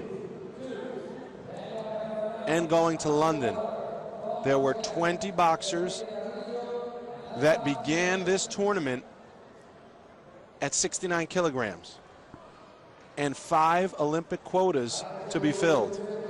Those 4 boxers whose names you just saw, Molina, Maestre, Sanchez, and Ribeiro, from Mexico, Venezuela, Ecuador, and Brazil, respectively, are 4 of those boxers. Ridings and Castrano, 2 of the victims of Oscar Molina this week alone, who you saw just entering the red corner. And Mike Ribeiro, you could hear it from the local crowd. He beat Sanchez and Despain and Clayton and Sanchez again. Raul and Carlos, respectively, all by decisive points victories. And now Ribeiro makes his way to the ring. Whoever wins this contest, we will look back to the person they defeated in the quarterfinals, and that will be the 5th spot for London. Roland Lobby from Canada, an excellent referee one who's been traveling around the world, as have many of these judges, such as McFarlane, Gallagher, Riebi, Carrillo, and Martinez, to help administer this sport, along with the ITOs, the technical officials that comprise the AIBA organizational body, and help keep this sport of amateur boxing on the path, the correct path. So the boxers touch gloves in the center of the ring. Oscar Molina out of the red corner, 22 years old. He took silver at the 2009 Pan American Games. He took gold at the 2010 Mexican National Championships, as well as gold at the 2011 Mexican National Olympiads. He also took silver at the 2011 Pan American Games. Oscar Molina, twin brother to Javier, himself a 2008 Olympian for the United States. When Oscar did not get on the American squad, he vowed to become an Olympian himself and trained to get on the Mexican squad, where he is right now representing Mexico, as he will be in London. Mike Ribeiro himself, a world military championship boxer. He took second place at the Juan Venegas tournament in San Juan, Puerto Rico. He took bronze at the Pan American Games in Guadalajara, Mexico in 2011. And he's a hometown hero, as most of the Brazilian boxers are this week. A left to the body by Ribeiro, and Molina being told by referee Labe to keep those punches up above the waistline. Right hand lead, jab by Ribeiro, and Molina keeping a close eye on his opponent.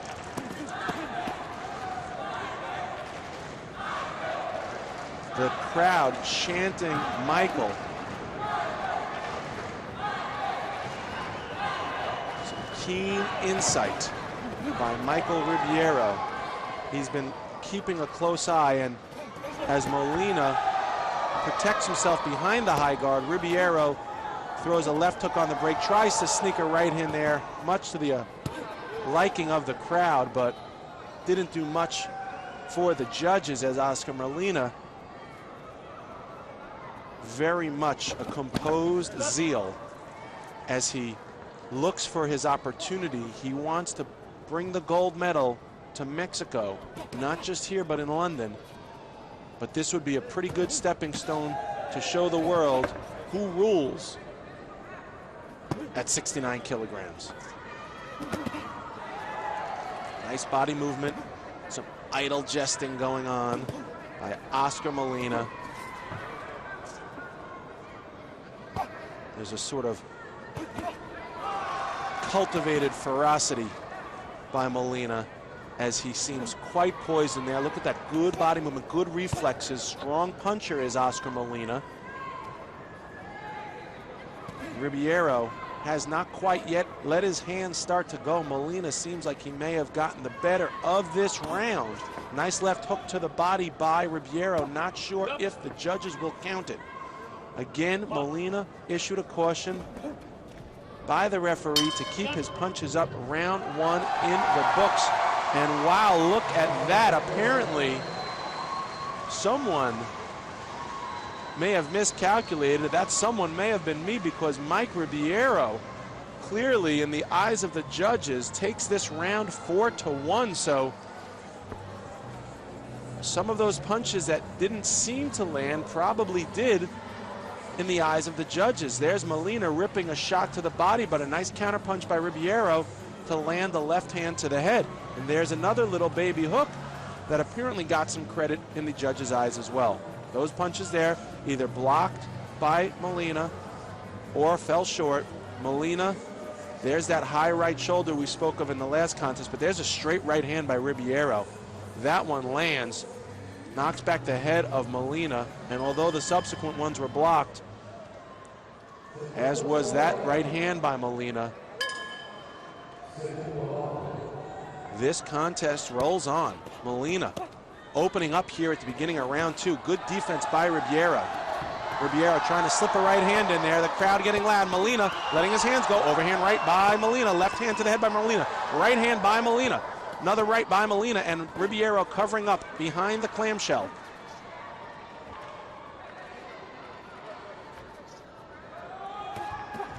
Ribeiro high guard right there.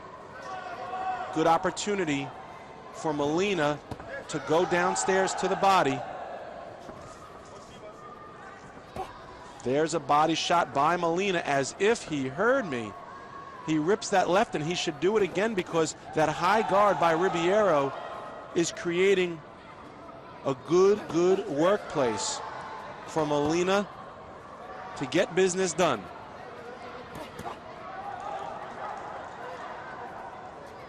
An eager animosity by Molina.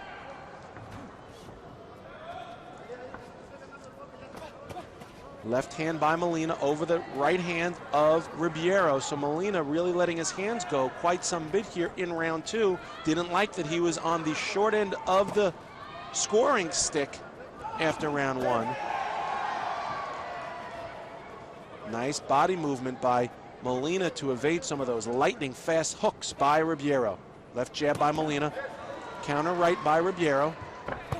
Nice chopping right hand over the guard of Ribeiro. So Molina really starting to score some points here. He may be able to make this one close after 2.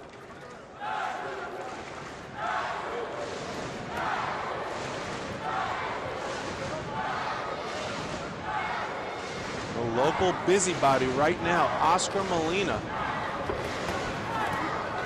He circles to his right. He's using good lateral movement. Then he stops. He places his feet. He plants them. He lands some shots, and he keeps moving. Ribeiro is walking right into his trap as Molina lures him around the ring. Ribeiro content playing the role of predator as Molina trying to break open that defense. Ribeiro continuing to adjust his shorts. Those would be golden opportunities for Molina to land some shots if he could capitalize on them. There's a nice right hand by Ribeiro that got the crowd's attention, if not Molina's attention. Some fiery indignation by Mike Ribeiro.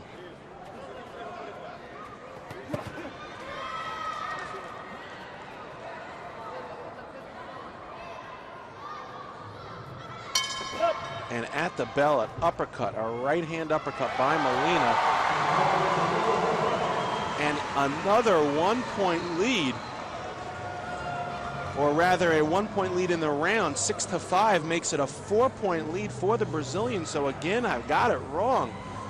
Every time it seems like Molina is getting some work done, the Brazilian boxer is apparently industrious enough to continue to make a mark in the eyes of the judges.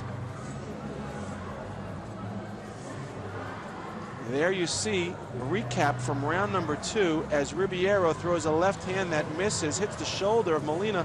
That uppercut by Molina really fell short. He pulled that punch. He could have had a scoring blow. And there's a great defense by Ribeiro, except you notice Molina was able to land one to his ear right between the high right hand and the shoulder. So good, accurate punching by Molina, but Ribeiro continues to hold on to a lead as round number 3 underway. Referee Roland Laba issues a caution to Ribeiro for holding the head down of Molina. And Molina really needs to come out strong here. Another caution by Roland Laba. Not sure how many more of those he'll give before he issues a warning.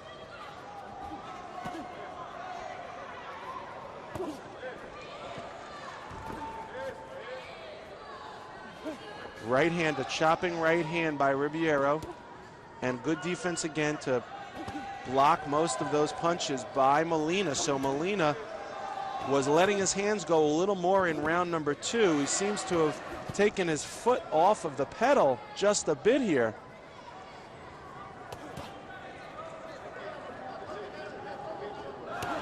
Nice chopping right hand on the break by Ribeiro. Molina coming back, some lefts and rights. There's that good body movement by Molina, but Molina really needs to start to try and throw more punches. He should be working behind that jab, cause Ribeiro to open up those gloves just a little bit so that he could see what's coming, and then pound him to the chest. But as long as Ribeiro keeps that nice high tight defense, Molina is having a tough time finding locations upon his physiognomy to land scoring blows. Left to the body by Molina. Looked like it hit the elbow of Ribeiro, and Ribeiro throws a one-handed shot. One punch at a time by Ribeiro. Hasn't been throwing too many combinations. There's a chopping right hand on a charging Molina with just over a minute to go here in the third round. Has Molina done enough to come back on the scorecards? Will he be able to do enough in the final minute? He's got the loftiest of aspirations, does Oscar Molina, but that alone will not get him the victory. He needs to show and prove to the judges, that he is the better man here, and that is especially tough to do in the hometown of Mike Ribeiro. Left upstairs by Molina.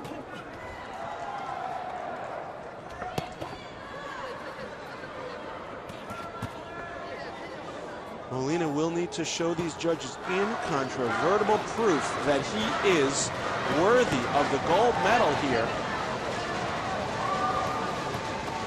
Nice right hand by Molina. Now everyone's on their feet. There's 15 seconds left, and these boxers have decided to turn this boxing match into a fight.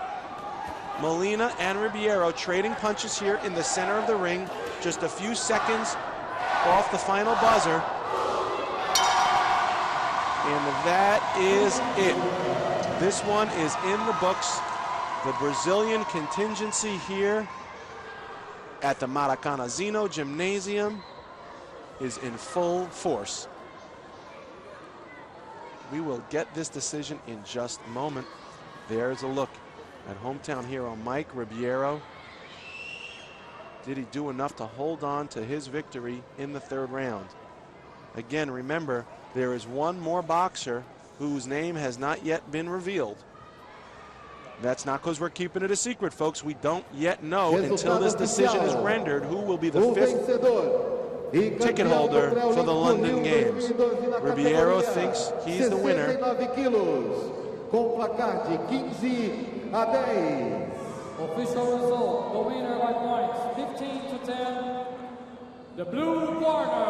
And it goes to Mike Ribeiro. Look at the crowd, the youngsters rejoicing in the stands. A 15-10 win for the Brazilian, who shakes the hand of Roland Lobby. What else that does is it tells us that the fifth spot in this welterweight division for London goes to the Canadian Custio Clayton. Custio Clayton lost to Ribeiro in the quarterfinals, and there were 5 spots left for the games. That means that that one goes to Clayton, and he now becomes an Olympian himself by this win of Mike Ribeiro. So taking a look at some of the action from the third round, we see Ribeiro rejoice, hands in the air, upon his apparent knowledge of victory. So that'll do it, folks, for this welterweight contest. We will get set for the medal round.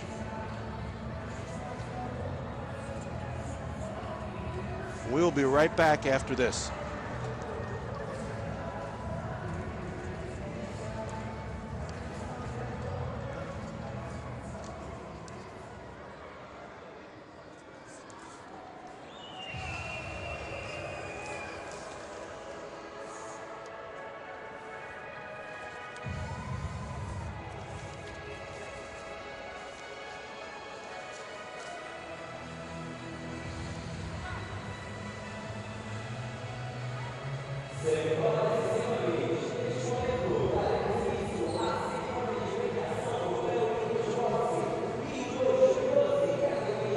And we now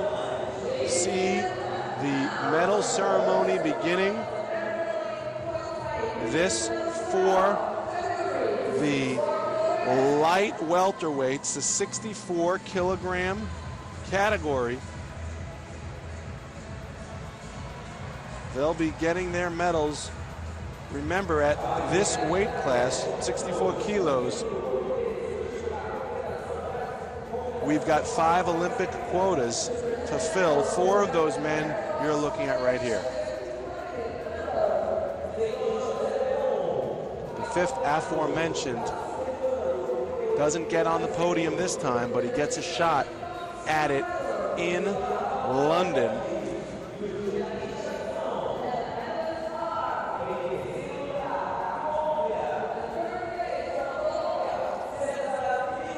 That man, as mentioned, Anderson Rojas from Ecuador.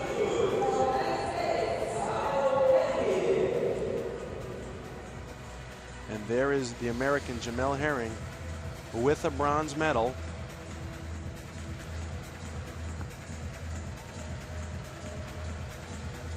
And the other bronze from Colombia, Cesar Villarraga. The flowers being given by Jorge Bichada, the general manager of the Brazilian Olympic Committee. And now we see the silver medalist de Puerto Rico, Francisco Vargas, gets a hug from his fellow countryman, Jose Valon from Puerto Rico, handing out the medals for this weight category. But only one man gets the gold.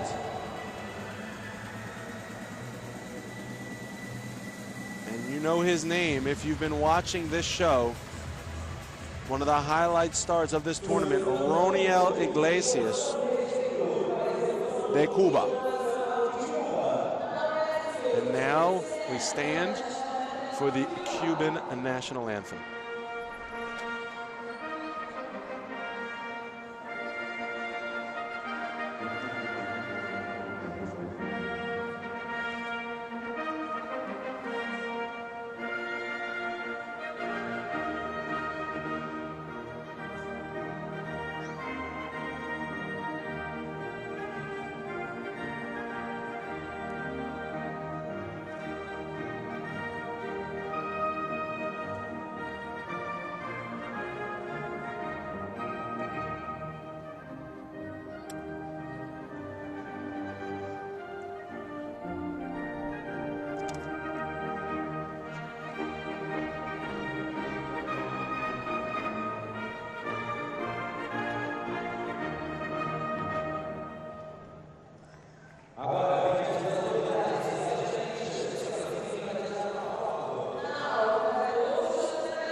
There they are, folks. Iglesias, Vargas, Villarraga, and Herring from Cuba, Puerto Rico, Colombia, and Estados Unidos.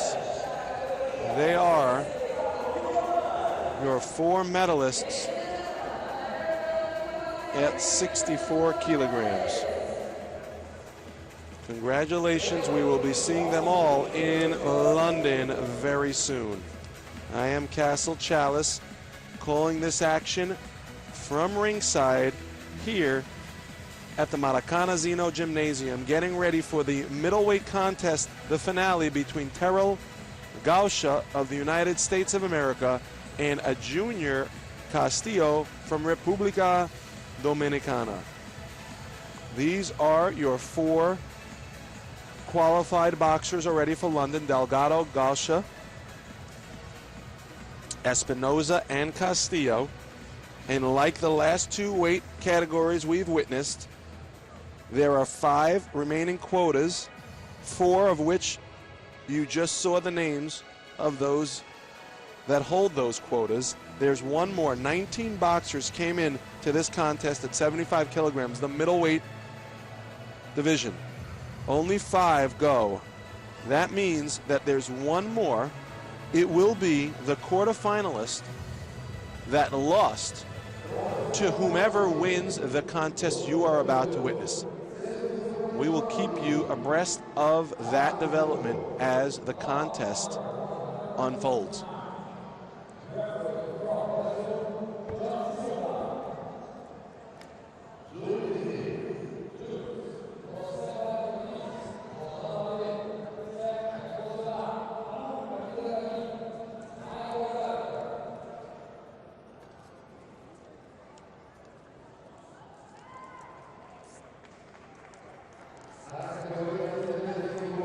Here's Gausha. He beat Ballestero, Colazo, and Delgado from Nicaragua, Puerto Rico, and Ecuador, respectively. He is a member, was this past season, of the Los Angeles Matadors of the World Series of Boxing. It's the groundbreaking series, one of a kind, developed by AIBA, a pro-style competition where the boxers retain their Olympic status. And here, Charaskian, Correa, Blair, and Espinoza are the opponents that Junior Castillo beat to get where he is now, which is on the path to the ring of the final round. So we are all set here as Gausha is in the corner, headgear on and awaiting the opening bell. The referee from Brazil right here, Jones Silva,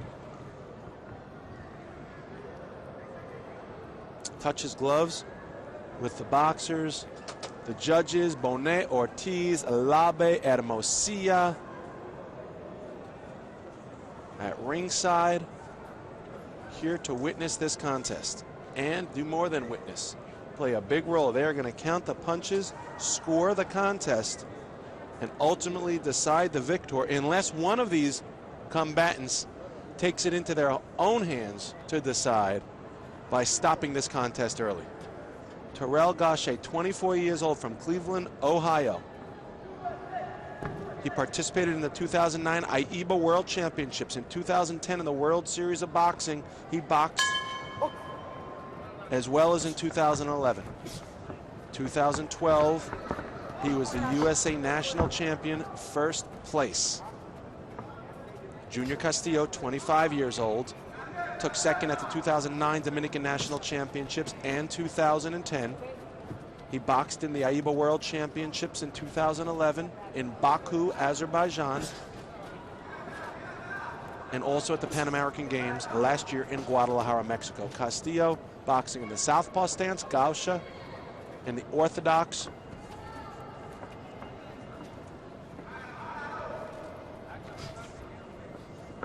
And they're definitely feeling each other out here as we make our way through the first round. The referee issuing a caution for these boxers to box. Right now they're just doing a little pity patter with their gloves, looking for an opportunity. Overhand left hook by Gausha.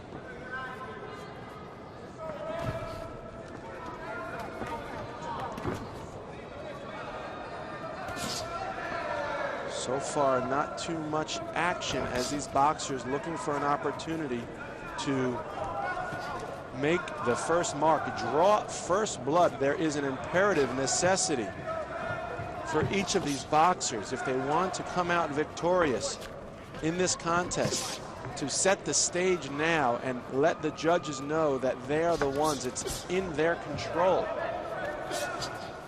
Right now, it's anyone's game as we reach the halfway point of round number one, and neither boxer has yet shown what he's got. They both have a lot to offer. They wouldn't be here at this final stage if they didn't. It's a testament to the high skill level of both of these boxers that neither has found an opening just yet in one another's defense. Gausha now has Castillo up against the ropes. Castillo bounces but off the ropes. Left hook. There's the second time Gausha has thrown that left hook, partially deflected by Castillo as Castillo circles away to his left. He's walking right into that big right hand of Gausha. He ought to be careful as he circles to his left.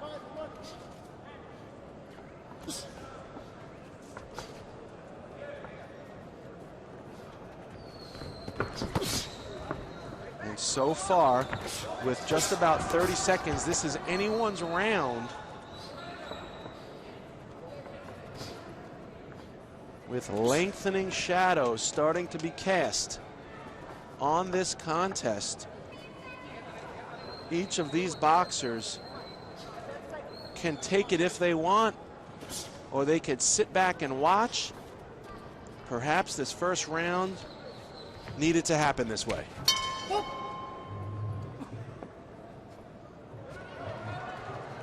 And you hear a Slight roar from the crowd as Gausha pulls ahead with a 3-0 lead after round number 1.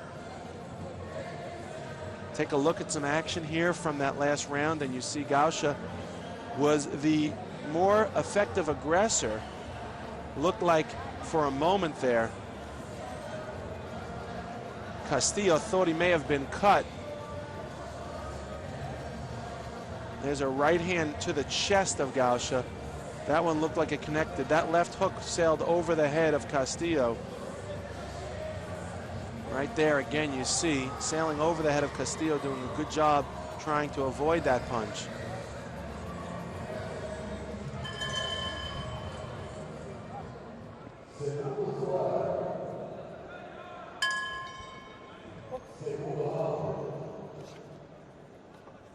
There's a lot of individual valor that goes into this sport. It is a one-man sport. There's no team once you're inside the apron. Sure, you've got your coaches and your training partners that got you where you are today, but once that bell rings, it's just you and your opponent. And right now, these two boxers couldn't be more aware of that.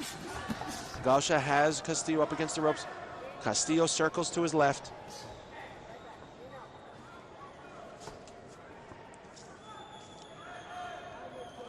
Gausha, a very disciplined mind he has when it comes to the sport of boxing.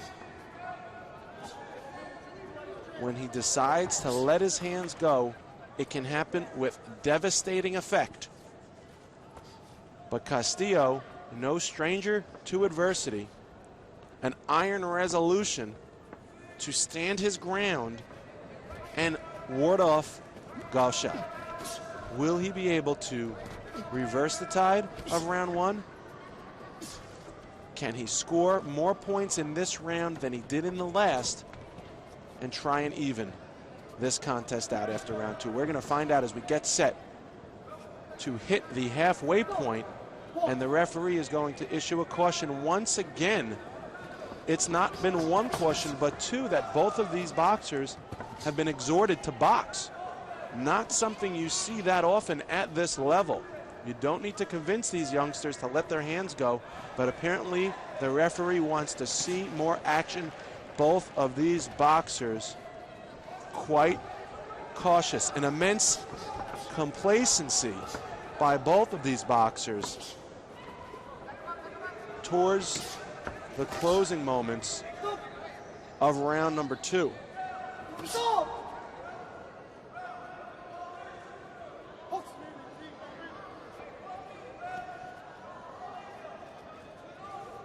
Castillo comes forward. Castillo has not quite opened up his arsenal yet. There's a lurking suspicion that he may have something in store, but if not now, then when? You don't want to leave it till the 3rd round. There's all sorts of obstacles that come into play when one needs to come out of the hole that they find themselves in after 2 rounds of losing on the scorecard. So Castillo really needs to open up here, or Gausha may start to run away with this one.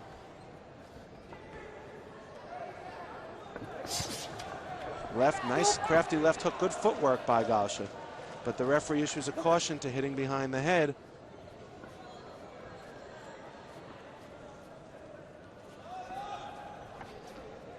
And Castillo walks Gausha down. Gausha doing a good job circling to his left, away from the big left hand of Castillo. Presumably big left hand. We haven't yet seen it in this contest. Here at the Maracanãzinho Gymnasium in Rio de Janeiro, Brazil. And Gausha takes a 1-0 point spread away from round number 2, increasing his margin to 4 to zip. So Gausha looking here in round number 2 to pin Castillo up against the ropes. He's able to land a scoring blow in this round, and that will bring us to the 3rd and final round of this 75 kilogram contest. Terrell Gausha out of the red corner for the United States, and Junior Castillo from República Dominicana in the blue corner.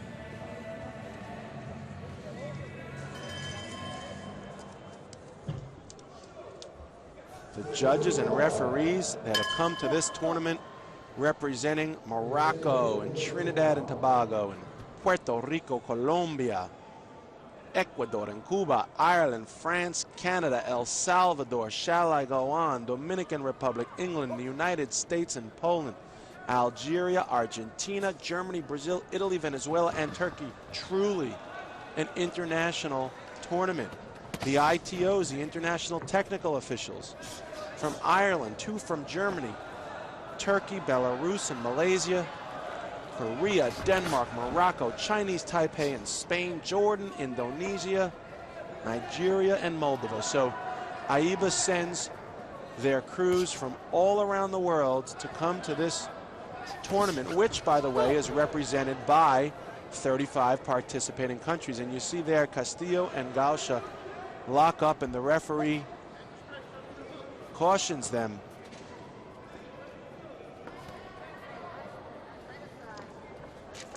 Boxing resumes, just over 2 minutes to go. Gausha up 4-0 coming into this third round. Castillo has not yet opened up. Somewhat of a frozen wonder as he's scored 1 punch in this contest. That was in, well, it may have been a 1-scoring punch. He lost the second round 1-0. So technically he has not even scored a punch yet. It's been a shutout for Gausha, who's scored 4. And the referee issues a caution to Castillo to keep his head up. If Gausha could pitch a shutout here and hold Castillo to 0 points, that would be a remarkable defeat, or a remarkable feat in and of itself.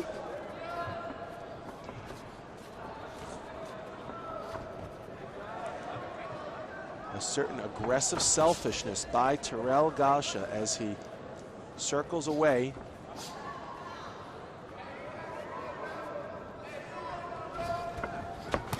Nice left hook. He's thrown that punch at least once in each round to good effect.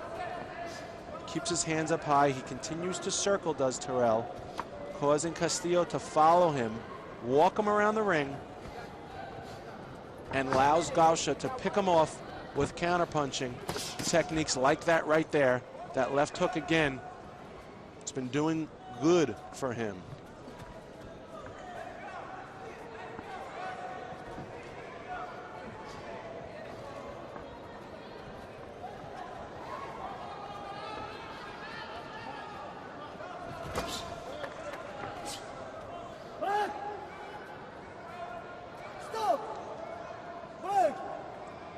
Certain laconic air has settled above this contest. The referee issues a caution to Castillo for turning his back, and Gausha with a nice high defense. Chin down, elbows in, good fundamentals, right hand, and now Castillo lets his hands go as he has Gausha up against the ropes. Gausha pushes him down with his forearms. The referee issues a caution. 10 seconds to go in this contest. Will Gausha bring home a gold for the United States? He thinks he's got it. Lunges to his left. That will do it. The scores will be tallied if indeed Castillo has not landed a scoring blow in this round. He will have given Gausha a shutout. A nightly achievement indeed, if he can garner it.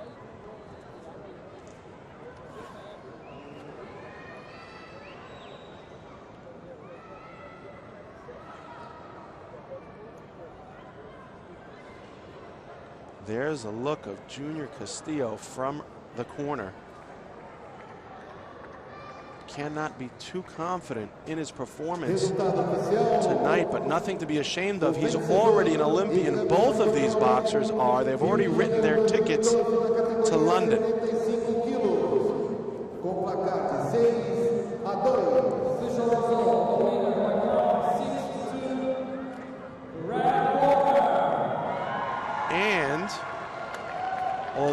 was a 2-2 round. Gausha gets the victory 6-2, gets the gold for the United States, and thereby gives the final ticket to London in this 75-kilogram men's middleweight division to Enrique Colazzo of Puerto Rico.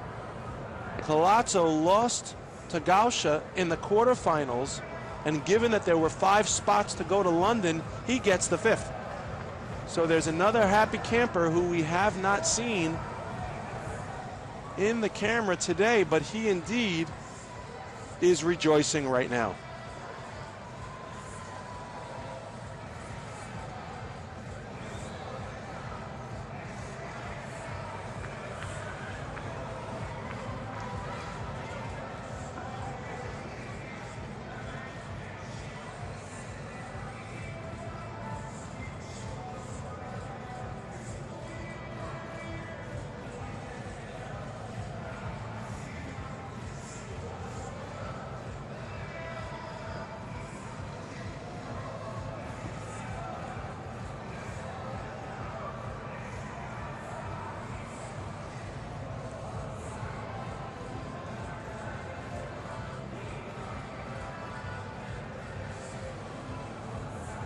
We're looking at some activity there in the tunnel as we will get set for the next medal ceremony.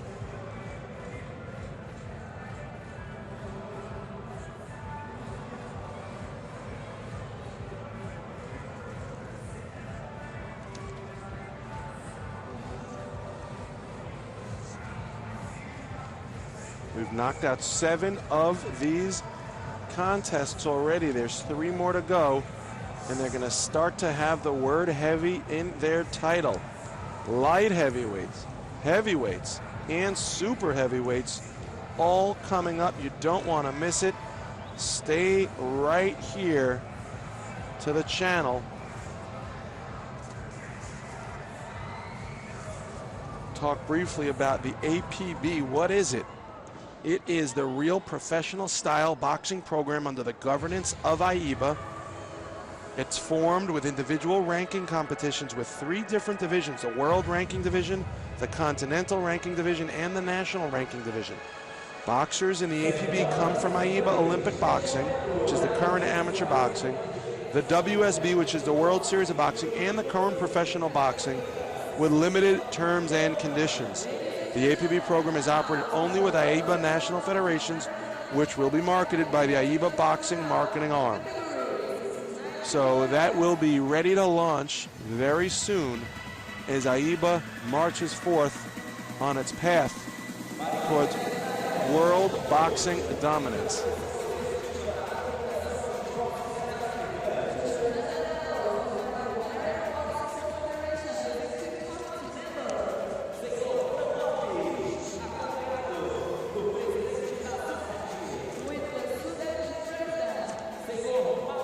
This tournament, the Americas, is the final qualifying tournament. It started with the World Championships. We've had the Africans and the European and the Asian and the Oceanic. We've got the women's tournament coming up in China. Started this week. The finals will be coming up soon. And then it's off to London. For now, let us take a look at the bronze medalists in the welterweight division from Venezuela. He is Gabriel Maestre. He gets one of them.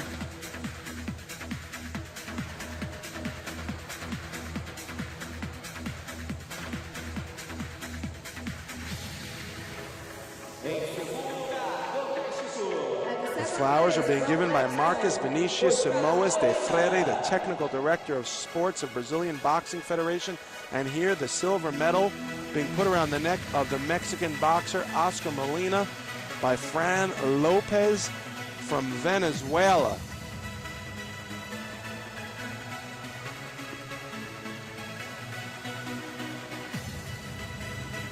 And the gold medalist stands tall as always. He's their local hometown hero, Mike Ribeiro from Brazil, gets the gold medal at welterweight. Congratulations to all of the boxers. Again, they're all going to be in London. This has been a preview of the boxing, and that's just for this America's Continental Division. There's the other boxers from around the world they'll have to compete against, but for now we will stand for the Brazilian national anthem.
Welterweight medalists, beautiful medallions given to them as a result of their hard work and dedication. The look of pride. These boxers are joined by a common bond, a fraternal bond that will forever be remembered.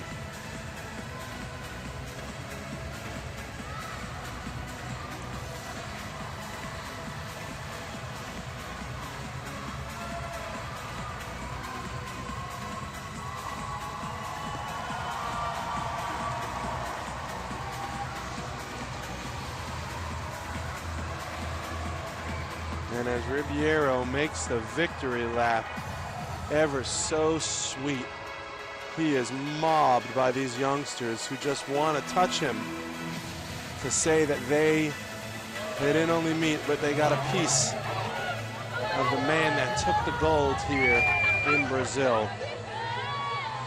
Certainly a worthy hero for these young boxers, perhaps some of them boxing already, to aspire to the status of future Olympian.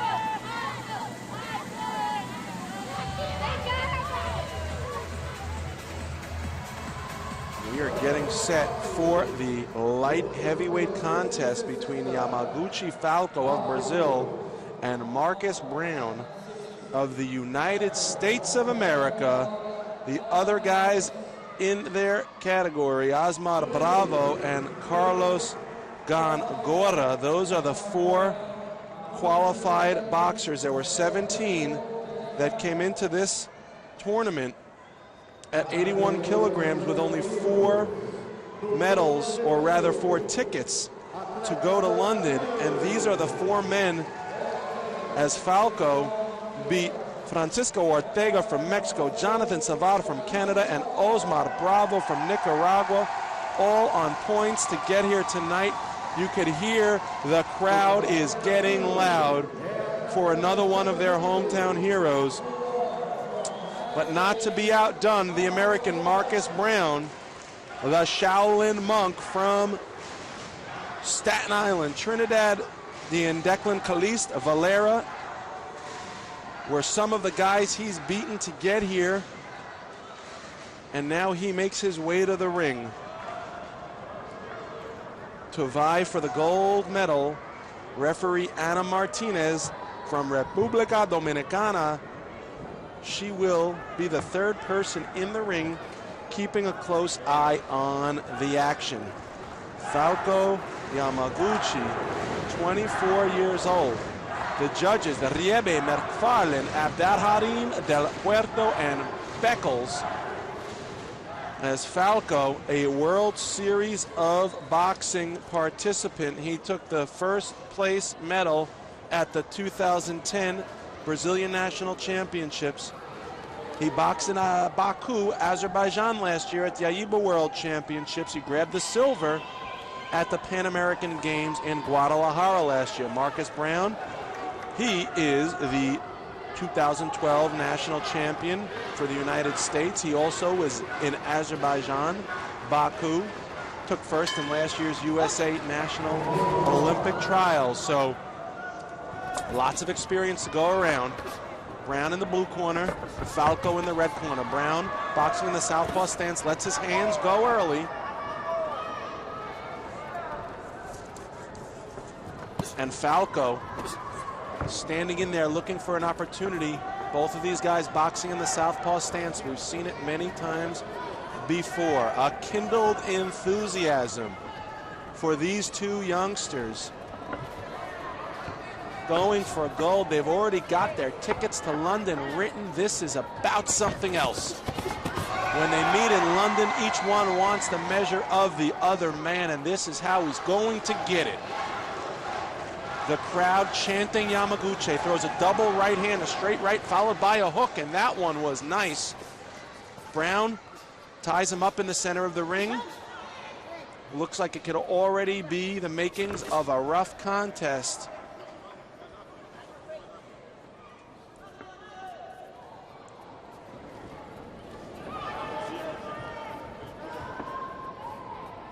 Fundamental principles are key to boxing. Things like using your jab, working behind your jab, keeping your hands up high, protecting yourself at all times. Good footwork, good head movement, nice fast left hand by Brown, scores, and Brown follows up with another one. Marcus Brown has long arms, and he shoots a big right hand over the top that seemed to stun Falco. And Brown really opening up here in round number one. A compelling force indeed is Marcus Brown.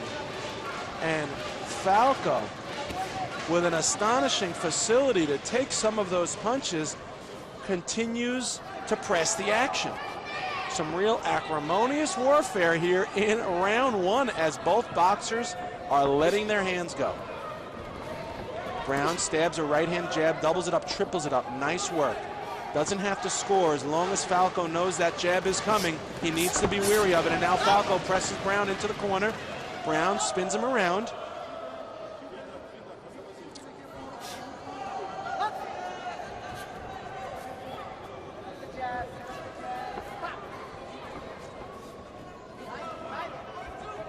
Brown looking to get things going again with that jab.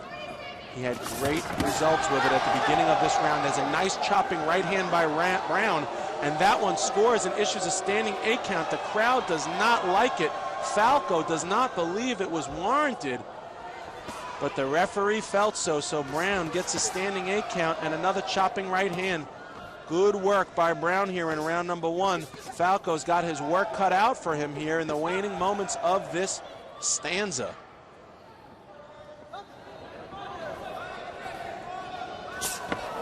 Stabbing right hand by Falco, and that's it. Round one is in the books. And the American Marcus Brown jumps out to an early 6-3 lead. Convincing forcefulness by Marcus Brown to get things going. Take a look at some of the action here. There's a chopping left hand, laser left hand by Brown that just caught Falco off guard. He did not see it coming. The ones that hurt the most are the ones you don't see. You can trust me on that.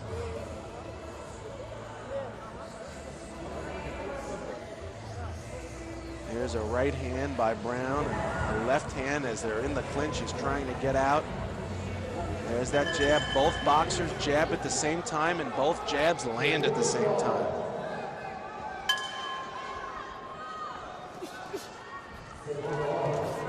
There's a certain inner restlessness in Marcus Brown.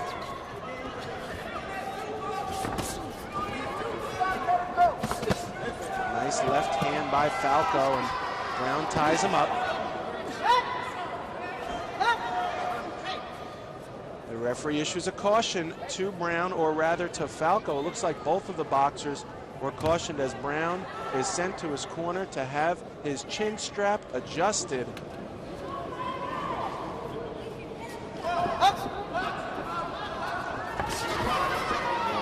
Right hand lead by Falco to start things off.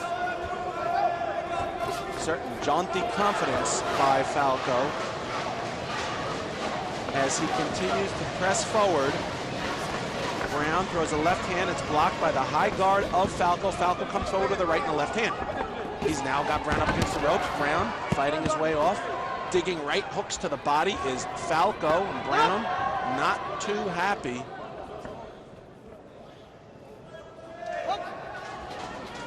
We've had a couple of pauses here in the second round that have prevented the rhythm from picking up the way it was in round one. Let's see if these two boxers can pick up that staccato dance that they had going in round number one.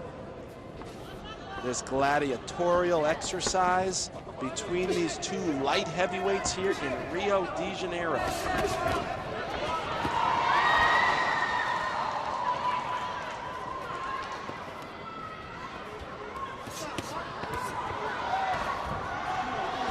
And now things getting feisty in the corner as Falco has Brown up against the corner. The crowd's getting loud. Brown escapes harm with a gymnastic agility to get out of there. But he also finds himself back up against the rope, circling to his right. Good slip of the punch by Brown. He ties up Falco again, and now he pushes a forearm into Falco's face, and the referee issues a caution to Falco for holding the arm of Brown. A wild left hand by Falco misses.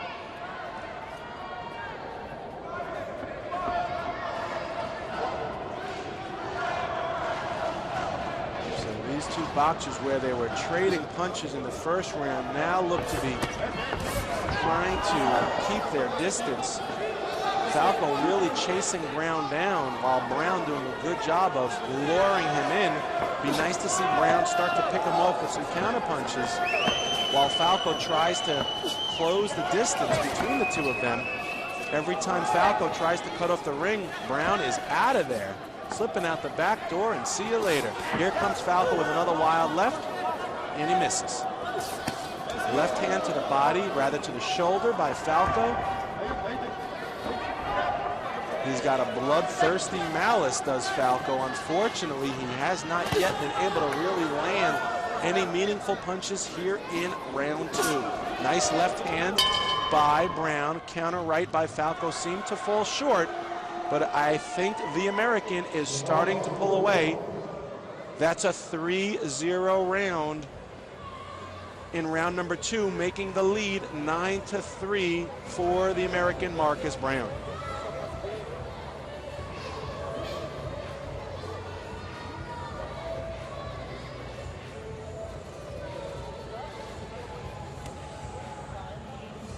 Take a look at some of this action.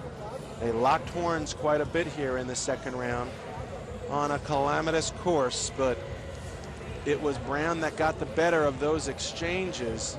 You saw some chopping right hands by Falco as he's just trying to get whatever he can out of this contest by way of scoring blows.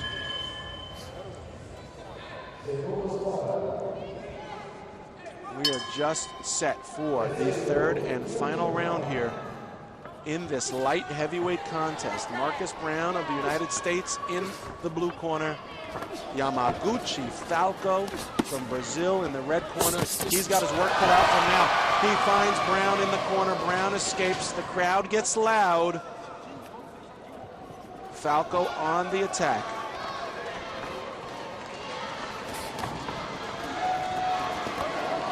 Brown slips a right hand in there.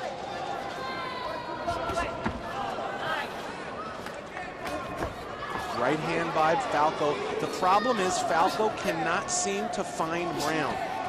Brown doing a good job of circling away. Falco would be well served to use better foot movement, shorter, faster steps instead of the big, long steps that allow Brown to see them coming. He's telegraphing his movements with his big, long strides. He should use smaller, swifter steps to try and cut off the ring and force Brown to fight him. Brown has no need to fight him. He's already going to London. He's already earned that spot. He's up on the scorecards here through 2 rounds. He could skate through this 3rd round and do what he's doing using good lateral movement to stay away and avoid the charging Falco and come away with the gold. Falco must know that by now with just over a minute and 40 seconds to go in this round. He can't let Brown continue to do this. He needs to cut off the ring. He needs to make Brown fight him. Brown sticks out a double jab.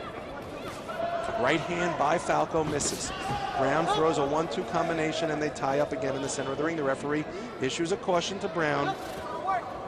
The Brazilian seeming a little forlorn. A nice right hand by Brown. Looks like it stunned Falco. Falco said, come on, let's do it.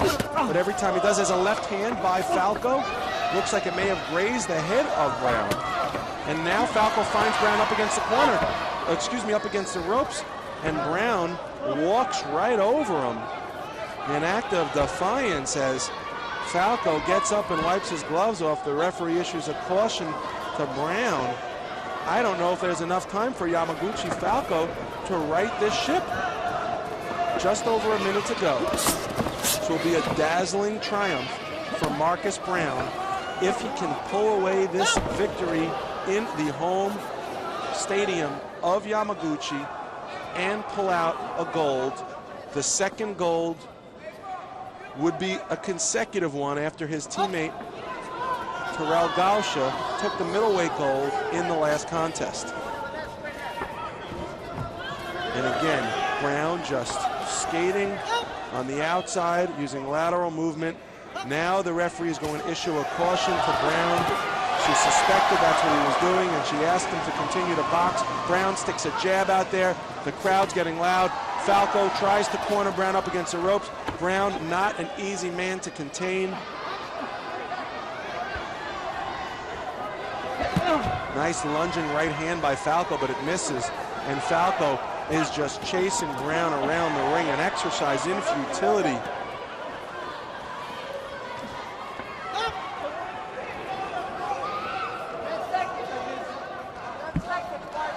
And now with over 10 seconds, 14 to be precise, it's just a matter of moments before Marcus Brown will be holding his hand in victory, and Falco is just resigned to the fact that there's nothing he could do. And there go up the hands of Brown as the crowd does not like it. They boo. Yamaguchi Falco comes over and congratulates Brown and his corner. A defeated man he seems, but he should not be. He certainly earned respect in this tournament.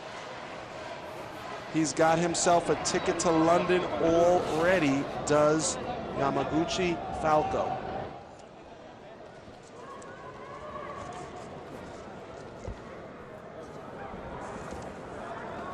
Along with Osmar Bravo and Carlos Gongora from Nicaragua and Ecuador respectively, they are your 4 Olympians in the light heavyweight division. 14-6.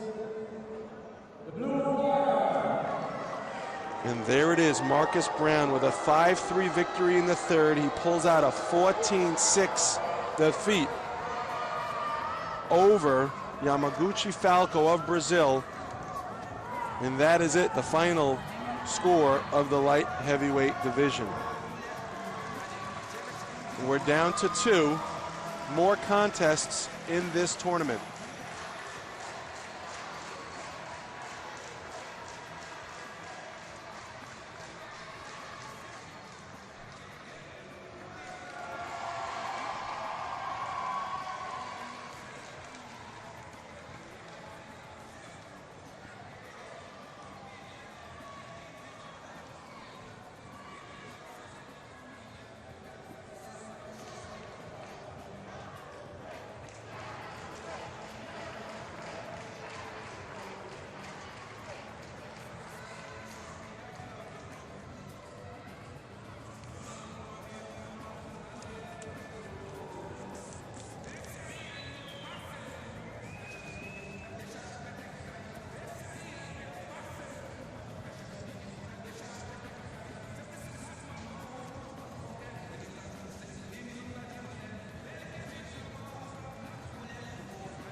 All right, folks, we are now looking at the middleweight medalists of this 2012 AIBA American Olympic qualifying event.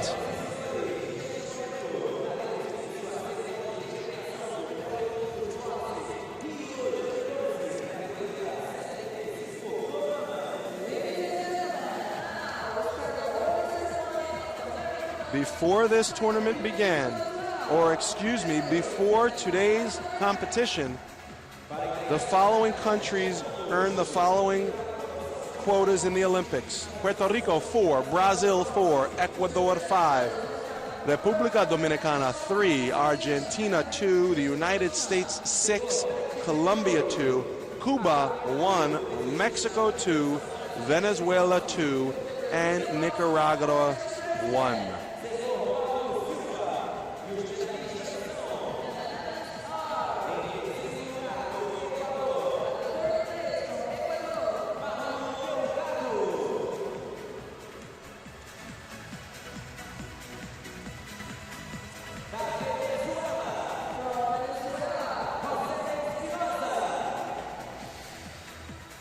Jose Espinoza and Delgado, 2 of the bronze medalists in this tournament at middleweight, 75 kilograms. Take their rightful place on the platform.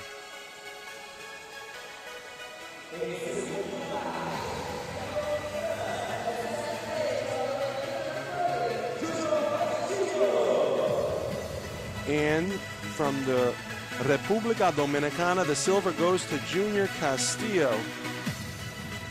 These flowers being given by Sebastian Pereira, the Special Projects Manager of the Sports of Brazilian Boxing Federation. And the medal being placed around the neck of the gold medalist, Terrell Gaucher of the United States of America. That was presented by the NOC president, Mr. Agberto Guimarães, who is also the 2016 Rio Organizing Committee Sports Director. So there they are, folks, your 4 medalists in the middleweight division.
Again, folks, a preview of what's to come in London. Gausha, Castillo, Delgado, and Espinoza.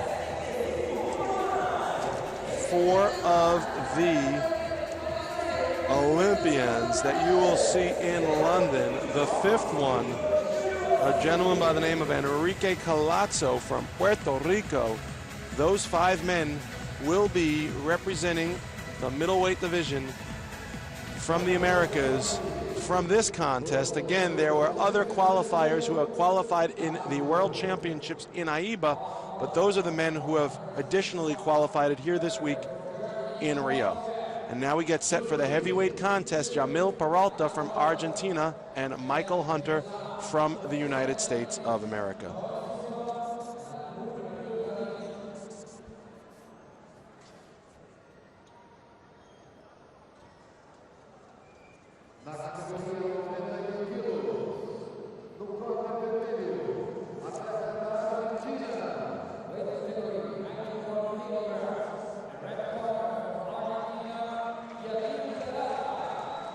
Jamil Peralta, he beat Jose Garcia from Mexico, Edgar Munoz from Venezuela, and Samir El Mais from Canada to get here tonight.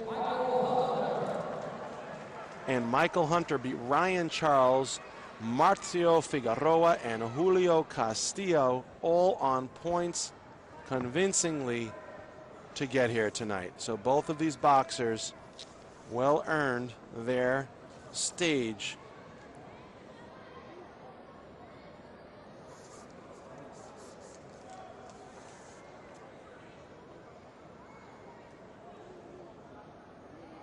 Both boxers now in the ring. Referee Thomas Aribe from Germany looks on here. He will be the 3rd man in the ring.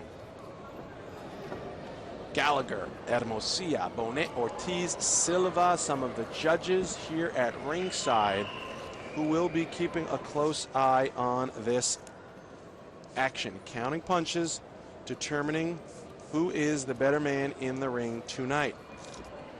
Peralta, 20 years old. He took 5th place at the 2010 Pan American Championships in Quito, Ecuador. He boxed at the 2011 World Championships in Baku, Azerbaijan, and he took bronze at the Pan American Games in Guadalajara, Mexico last year. Michael Hunter, son of professional boxer. Therefore, he's Michael Hunter Jr., the bounty hunter. He took 1st at the 2007 USA National Championships. He boxed at the AIBA World Championships in Chicago, where he took 7th. 1st place at the USA Nationals in 09. And 1st place at the National Olympic Trials in 11. This year's national champion at the United States National Championships. Both boxers well-rounded. Only one gets the gold. Both already have written their ticket for London. This is for bragging rights. Hunter out of the blue corner from the United States. Peralta out of the red corner from Argentina. Peralta looks like the taller boxer. Big left hand, a lumbering left hand by Hunter. They tie up here in the center. Referee Thomas Uribe gives a caution to Peralta. Both boxers in the orthodox stance. Hunter jabbing upstairs, then downstairs. Peralta throwing a lunging left hook, blocked by Hunter. Wild left uppercut and an overhand right, both missed by Peralta, and now Hunter goes into his defensive shell, sticks out a fast jab. Flawless constitution Michael Hunter has as he gets Peralta up against the ropes. Hunter, long been on the amateur radar in the United States. He's going to get his shot in London to prove his worth, to test his mettle. Peralta trying to do that right now with a left jab to the body. Double jab by Hunter, falls short. Left, right, big right hand by Hunter, goes straight down the middle and tags Peralta. Left, right combination. Hunter really starting to let his hands go right now. There's a horrible swiftness to those punches by Hunter as they find a home, and now Peralta goes to the corner to get his shirt tucked in to his trunks, while Hunter catches a breather in the neutral corner.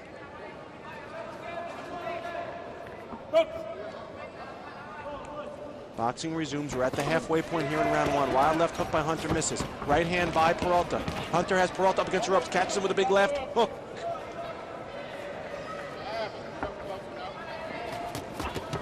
Nice right hand by Hunter. Hunter is one tough customer here, but Peralta didn't get here by being a slouch. He's got long arms, does Peralta. And an inexhaustible abundance of punches he throws. Will he be able to throw enough punches to score enough points? Hunter with a left-right combination, and the referee issues a caution to Hunter for cuffing those punches. There's an irascible doggedness in Michael Hunter. And Peralta steps back, double left jab by Hunter. Feints to the left, throws a right hand, misses. Peralta needs to figure out a way to slow down the offensive juggernaut that Hunter has been so far. There's a left hand. He would be well served to use that jab. Peralta with the long arms. That's his ticket right here. Use that jab, circle to his left, pivot off the jab, and keep Hunter turning. He doesn't want to walk back and let Hunter walk him down. He needs to pivot and turn. And now to his corner again goes Peralta, once again to get his trunks adjusted. You'd think at this point they would just tuck the shirt in entirely, and it looks like that's what they've done. Boxing resumes, 30 seconds left here in the round. Left hand right by Hunter over the top, misses. Left hook by Hunter falls short. Left straight hand, right uppercut by Peralta, both miss. And now Hunter on the attack. Peralta turns him, puts his shoulder into him. The referee issues a caution for use of that shoulder, and Peralta steadies his gait.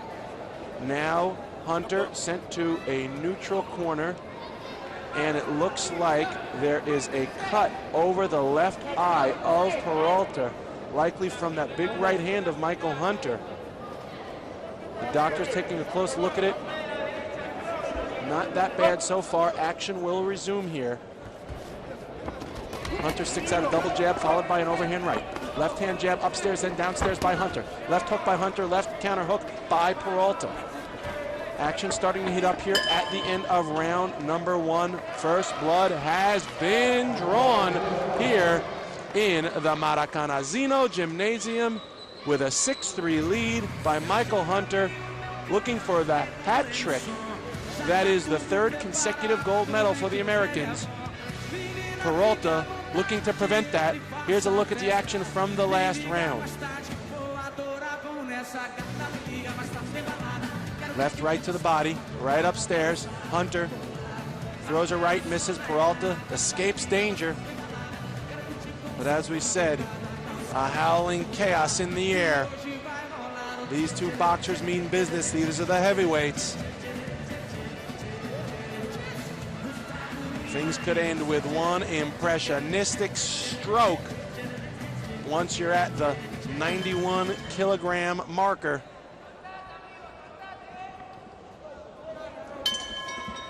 Okay, folks, round two, here we go. 6-3 Hunter after the first. Hunter goes downstairs, comes back up with a left hook, misses. Peralta back up against the ropes. He does not want to be there. Now he circles off. Hunter goes downstairs. Good work. Hunter going upstairs and downstairs using that fast, strong jab.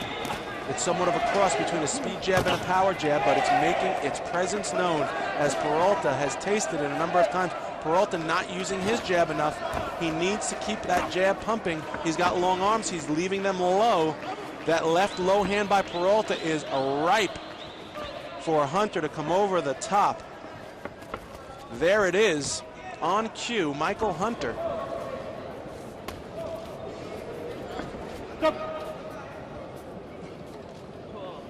And now the referee issues what seems to be another call to the doctor. Or no, it looks like it's actually a third time that the trunks of Peralta have needed to be adjusted in just 2 rounds. Can't quite figure it out. It must be the kidney protector there that is weighing it down and riding it low. And here we go, folks. Action resumes. Wild left hook by Peralta. He picks up Hunter, spins him. The referee issues a caution for lifting him.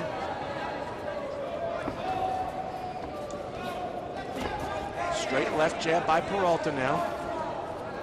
Peralta needs to use that jab more. He's just waiting, and he doesn't have much time to wait. He's down 3 points, and if he continues to wait for Hunter to hunt him down, he will find himself the hunted quickly.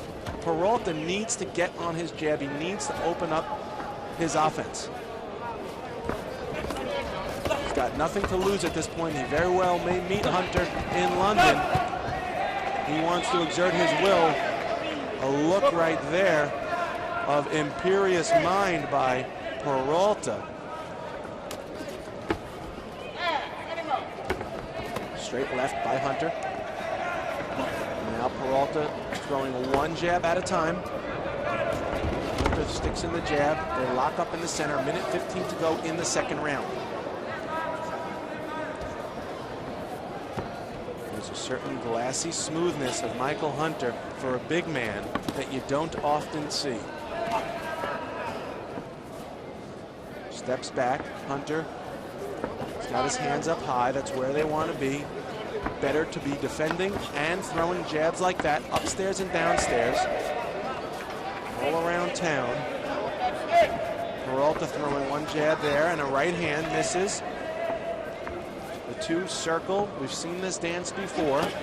Long right hand by Peralta misses, and Hunter standing his ground. Double left right hand followed by Hunter, missed. Nice left hook by Hunter, grazed the headgear of Peralta. And Peralta still waiting for what? I don't know. Double left by Hunter. They lock up again here in the center.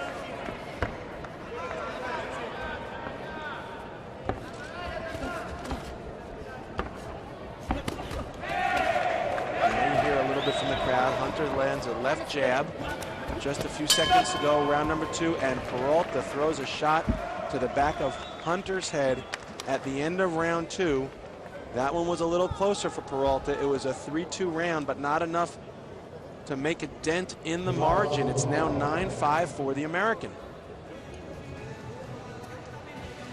Let us state once again, there were 15 boxers that started this tournament in the 91 kilogram weight class. Of those, there were only 3 Olympic quotas to be handed out. These two men, Jamil Peralta from Argentina and Michael Hunter from the United States, have already locked in 2 of those spots. There's one more. That'll go to whoever lost to the victor in this contest. That will mean that if Peralta wins this contest, the 3rd Olympic ticket goes to Samir El-Mais of Canada, who lost to Peralta in the semis. And if Michael Hunter wins, that ticket will go to Julio Castillo from Ecuador, who lost to Hunter in the semifinals. Both of those men standing by with eyes wide open, hoping for their shot at London. It's out of their hands now, though. Now it's in the hands of Peralta and Hunter. Peralta throws a left upstairs, a right hand to the body. Now Peralta starting to let his right hand go. He shoots one to the body of Hunter. The referee issues a caution to Peralta for using his shoulder. Straight left jab by Peralta misses. He needs to double it up. Peralta needs to triple that jab. Hell, he could do it 4 times. He just needs to use that jab. He's throwing one punch at a time. He needs to come back on the scorecard. And Hunter locks up here in the center. Hunter now could afford to stay on the outside and counterpunch and box his way to victory, force Peralta to bring the action to him. It looks like that is what he's starting to do. There's a right hand by Hunter. 2 minutes left to go in this contest. Straight left misses by Hunter. And once again, Peralta has no time to be playing this cat and mouse game. He needs to be on the attack.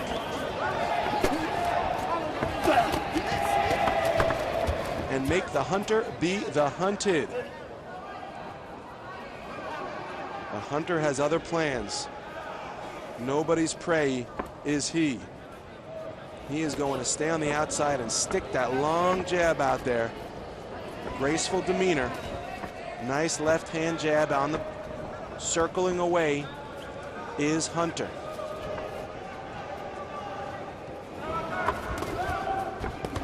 And the right hand by Peralta.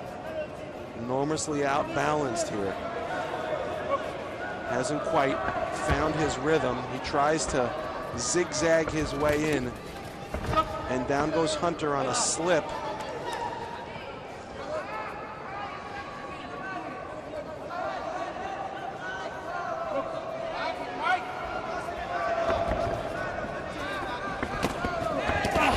Nice left hand. That's the first scoring blow that's really been cleared by Peralta. A left hand to the right temple of Hunter, and Hunter fights back. The crowd starting to get into it here. Under a minute to go. Hunter and Peralta trading jabs in the center of the ring. They lock up now. The referee cautions Hunter, turning his head away. And Peralta do-si-doing his partner right to the body by Hunter. Hunter gets spun around, and now Peralta has Hunter in the corner. They're trading rabbit shots to the backside of the head. Referee issues a caution.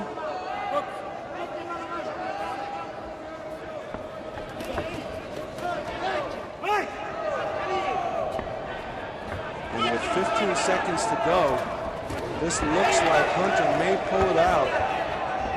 Peralta just hasn't thrown enough punches throughout the entirety of this contest. And when he has thrown one or two, it's been an isolated splendor, and that is it, folks. This bout is over. Hunter walking to his opponent's corner to congratulate them on a job well done, paying respects. He goes back to his own corner. Peralta already has his headgear off, and we will get the official decision here in just a moment.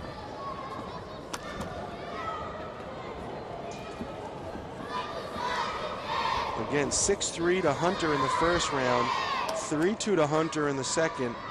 That made it 9-5 going into this third round. Did Peralta do enough to come back from this contest?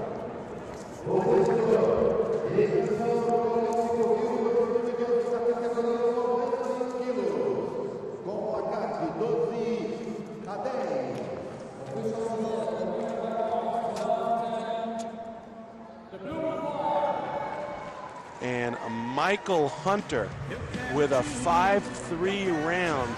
It was close. Peralta made it pretty close, but not close enough. And Michael Hunter with a 12-10 victory gets the third gold medal for the Americans in a row. Congratulations to both boxers. They're both going to London, and so is Julio Castillo from Ecuador in the heavyweight division. So we will be right back with another medal ceremony, and then it is off to the final contest, the super heavyweights, the 91+ kilogram boxers. Stay with us, please. This is Castle Chalice.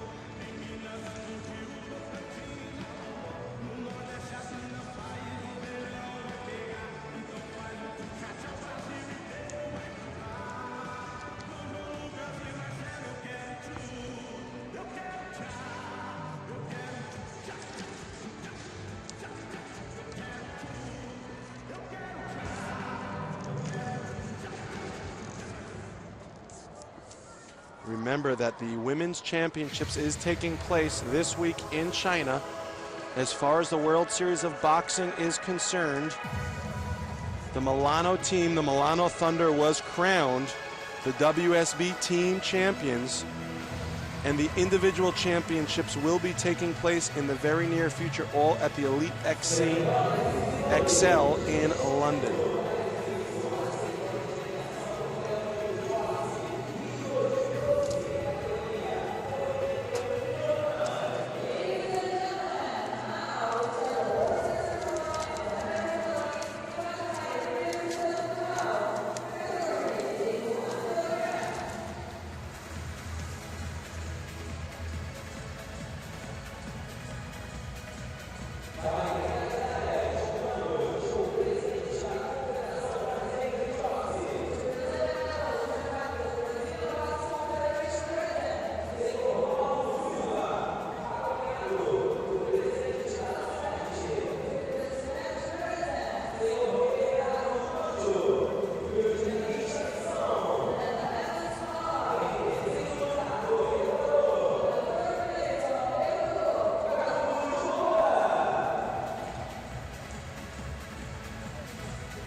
Carlos Gongora gets a bronze from Ecuador here in this current medal ceremony, which is taking place.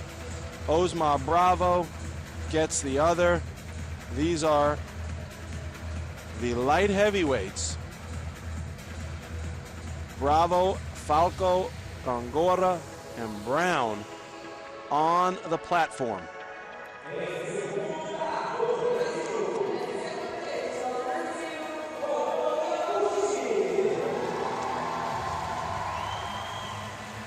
The Yamaguchi Falco, the local Brazilian favorite at light heavyweight, gets the silver. It is Deborah Meth, Chief of Staff of Secretary of Sports and Leisure, that has been handing out the flowers here. And the medal being presented by Carlos Arthur Nuzman, President of the Brazilian Olympic Committee, as Marcus Brown, the gold medalist, bows his head in a sign of respect and gets the medal placed around. Well earned indeed.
There they are, folks. They are your light heavyweight medalists. They'll see each other again real soon in London, and we will see them too.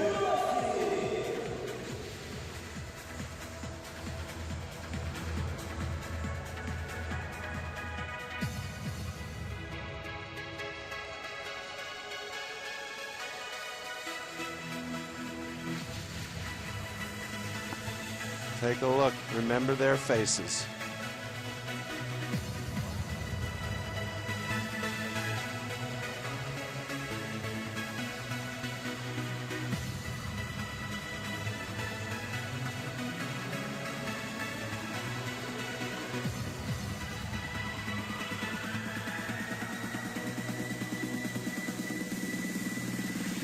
Muito bem, vamos à última luta do pré-olímpico de boxe Rio 2012. Luta número 162. Árbitro.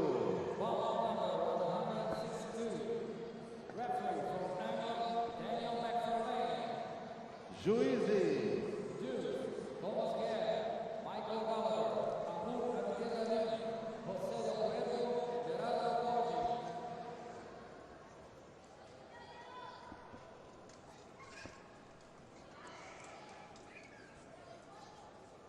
Na categoria mais de 91 quilos, no quadro vermelho, atleta do Equador.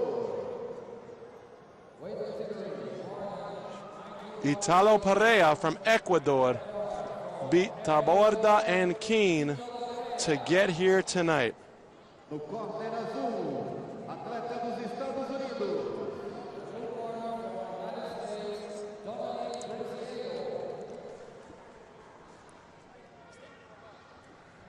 And Dominic Brazil beat Payadas Silva and Bisbal from the United States.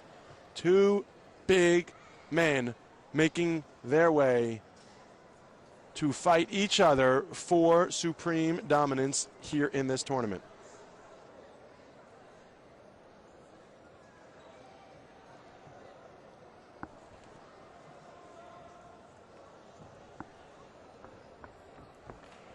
Referee Daniel McFarlane from England will be the one charged with keeping law and order in this ring. Ribi Gallagher, Abdurrahim Del Puerto, and Poggi counting the punches at ringside. So we are all set. Dominic Brazil from the United States, 26 years old. He took first place at the USA National Championships this year. Only been boxing for a few years, came from a different discipline, the sport of football, and has come quite a ways to get here tonight. He's already earned his spot to London, as has Italo Pereira from Ecuador, 19 years old. He took second place at the AIBA Junior World Championships in Armenia back in 2009. He took gold at the 2011 Pan American Games in Guadalajara and took gold at the 2012 Independence Cup. Yesterday, he had a formidable opponent in front of him in Simon Keane from Canada. And in perhaps the punch and knockout of the event, stopped him after being down on the scorecards in 2 rounds. Can he do the same, or will Brazil be able to exert his will, his power over Pereira? We will find out. Both boxers fit and game. Brazil boxing in the orthodox stance. So is Pereira. Erupt of violence yesterday in the semifinals by Pereira as he dropped Keane and had the entire auditorium in awe. It was a blistering left hook to the head. First gave Keane a standing 8 count, and then second finished him. Brazil not going to be that easy to move, or will he, as Brazil uses his jab effectively, staying at a distance. He needs to keep that right hand up, because he must know by now that Pereira has that monster left hook. There's the jab by Brazil. Good work with that jab. Dominic Brazil needs to stay behind the stick and use it both defensively and offensively, setting up a big right hand, but he needs to keep that right hand high. He needs to draw it back as soon as he launches it, because that big left hook by Pereira is always lurking in the shadows.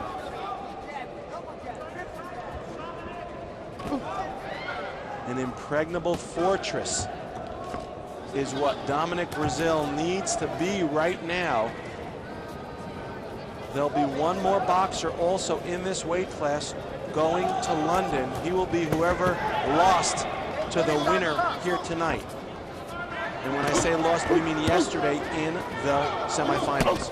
There's that left hook by Pereira. He knew it was coming. Counter right by Brazil, followed up by a good stiff left jab and another. Good work behind the jab by Brazil. 50 seconds to go here in round number 1. This is Castle Chalice calling the action from ringside here at the Maracanãzinho Gymnasium in Rio de Janeiro, Brazil. Good spatial awareness. Brazil keeping his distance. Pereira is going to need to get inside the long-armed Brazil if he wants to get some work done here tonight. He's standing on the outside. A laconic force. He throws a left-hand jab. There's that left hook over the right hand of Brazil. Brazil needs to be careful. There it is again. A left uppercut wildly thrown by Pereira. Now Brazil starting to push him. Pereira with an interesting look and a radiating spirit is Pereira. And will we see these two bulky figures collide in a cataclysmic clash? 3-2, Dominic Brazil after 1 round. Brazil trying to better the hat trick that Michael Hunter scored in the last round, the last contest, by getting a gold for the 4th consecutive time for the Americans here tonight. It would be quite an impressive feat if he can do it. Will Perea be able to prevent that?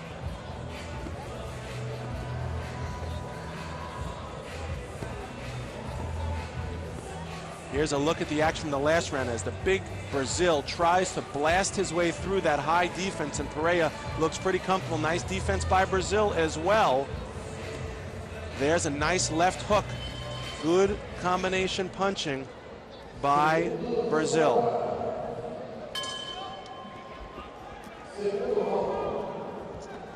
And Brazil comes right out of the gate using that jab, triples it up and throws a right hand. That's exactly what he wants to do. Doesn't have to feel right, just trust his instincts, trust his coaches, use the jab, follow it up with a big right hand. It will set him free. There's a left downstairs by Perea. Perea perhaps trying to draw down the right hand of Brazil to set him up for that big left hook to the head. Brazil not so easily fooled.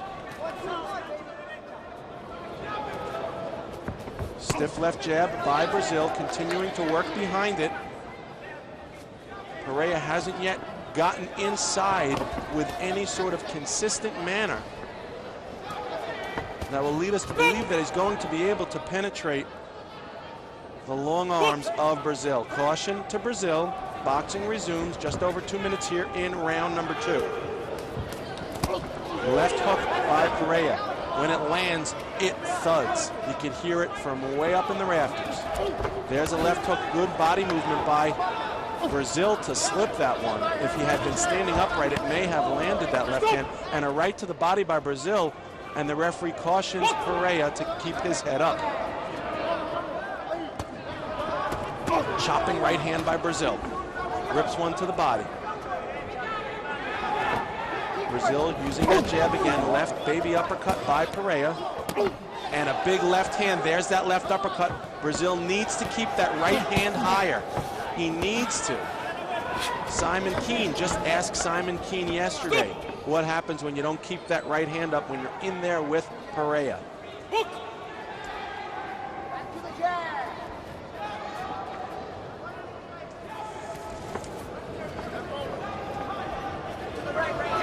And now there's that defense again. It looks like Perea is trying to count on that left hook. It may be his biggest weapon, and he's looking to lure Brazil in. He needs to get Brazil to drop that right hand, and in order to do that, he needs to get Brazil to throw that right hand. So he's going into that high guarded defense is Perea, and giving Brazil an opportunity to land that right. And as soon as he does it, he's going to try and time him. Perea will try and time that right hand by Brazil and catch him with an overhand left, as he did Keene. So far, that's what he's got. He's throwing that left hand. Will Brazil fall for it? Will he get caught? There it is again, a left hook by Perea. He launches it with authority. And now Brazil has Perea up against the corner. Perea circles out. 20 seconds left. Strong, stiff jab by Brazil. As long as Brazil keeps working behind the jab, he's in a good place. Exhaustless energy by Dominic Brazil. And the referee exhorts them both to box. Early strength by Italio Perea. And that is it. This time Perea takes a 6-5 round, thereby evening this contest at 8-8. So this will be coming down to the 3rd round, folks. It cannot get closer. The super heavyweight contest. Both men already earned their tickets to London. This is for bragging rights. This is to leave a stamp of approval on one's opponent so that when they meet again in London, the pain may have faded, but the memory will not. These men are looking to stop one another in the 3rd round. Neither wants this to go the distance.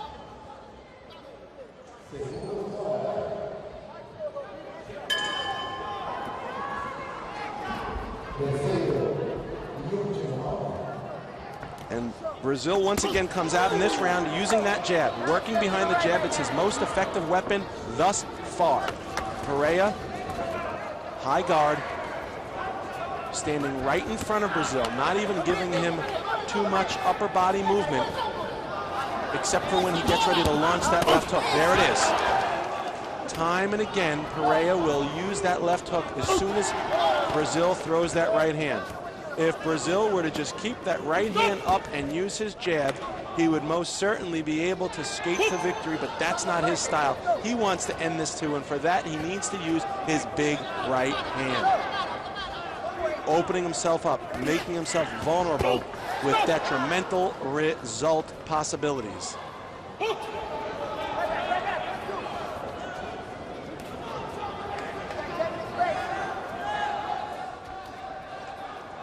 Some efficacious power by Itali Pereira. Seen yesterday in the third round, it was just like this against Simon Keane from Canada when he landed that big left hook that you just saw him throw right there on the chin of Brazil. He's giving up a number of inches in height is Pereira, a number of inches in a reach. He needs to get inside, and Brazil is just forcing the action. A monster of Herculean proportions. Dominic Brazil continues to exert his will with heroic fortitude. But Pereira, a ferocious foe who can end this in one punch. That big left hook, he used it to clean up the Pan American Games in 2011. And he's trying to use it here to clean up the AIBA American Continental qualifying event here in Rio de Janeiro. Will he do it? There's 1 minute left. Brazil continuing to stalk his man. Perhaps that left hook of Pereira with diminished efficacy now. He's pulled that trick out of his book of magic one too many times. Brazil not wanting to fall for it. And there it is, infighting here with just over 30 seconds to go. Pereira holding on. Brazil, hands up, good defense, using that jab, throwing out the right, being careful. There's that left hook by Pereira. They say don't hook with a hooker, and so far, Brazil has not fallen for it, hasn't quite thrown any of his own hooks. Better yet, for him, his game plan has been working. Just so big in there, he's overpowering most of the people he's faced. And Dominic Brazil, with just a few years of boxing experience, handing it to Italo Pereira. They went into this round all tied up at 8. Brazil goes to his corner with his hands raised in victory. Has he done enough? We shall see.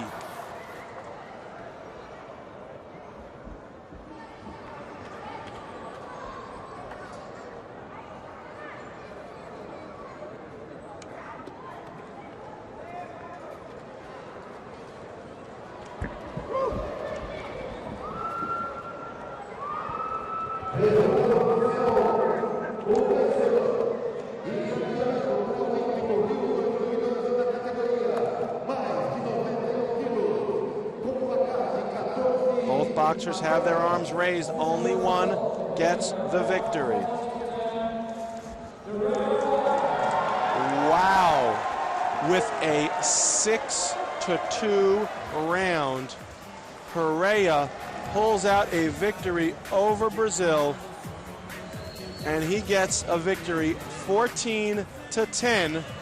Congratulations to Italo Pereira. He is the gold medalist of this super heavyweight division.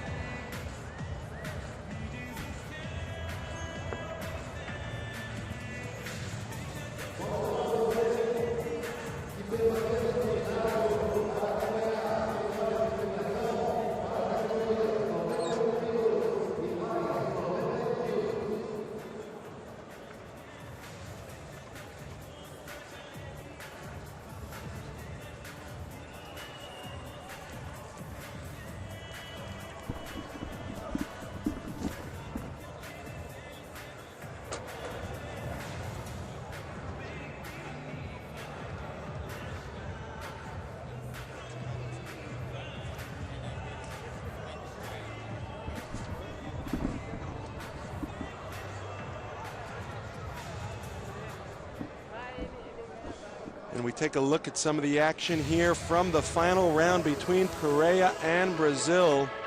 It was close. It was a dogfight for sure. Pereira gets the nod with big left hooks like that. There it is again. Brazil learning to keep his right hand up, but only after taking it one too many times.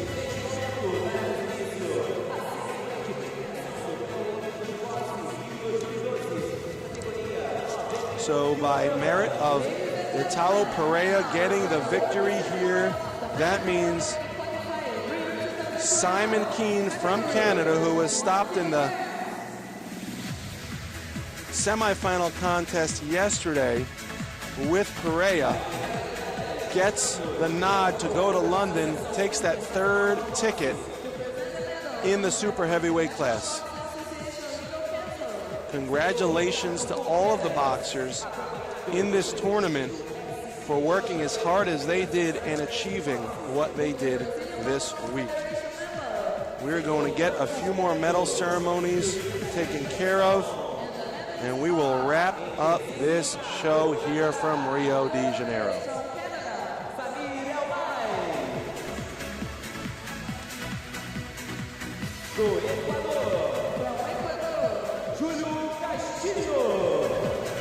And the bronze medal in the heavyweight division goes to the Canadian Samir El Mais and to Julio Castillo from Ecuador.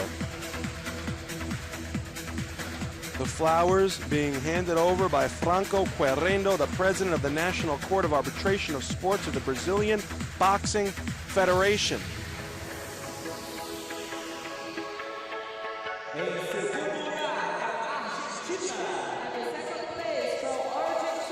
And the medals being handed out by Egberto Guimara, Sport Director of Rio 2016, now to Jamil Peralta from Argentina, the silver medalist.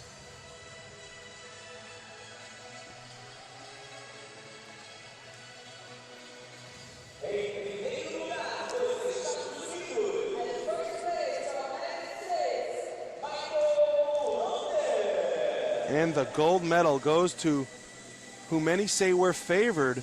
AIBA certainly said so in this tournament. Michael Hunter gets the nod and gets the gold. Congratulations to all of the boxers. The heavyweights here, you're looking at them.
Another look at the medalists here. Michael Hunter on the top with the gold. Jamil Peralta, Julio Castillo, and Samir El Mais.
And Gerardo Bisbal de Puerto Rico gets one of the bronzes.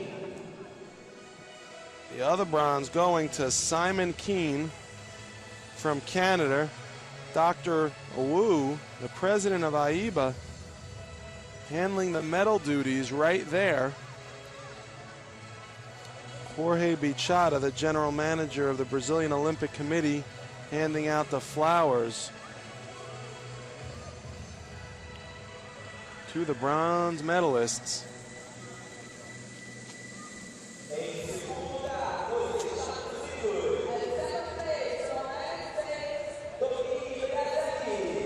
And the silver medal goes to the American, Dominic Brazil. Again, the medal placed around his neck by none other than the man that made this all possible, the president of AIBA, Dr. Wu.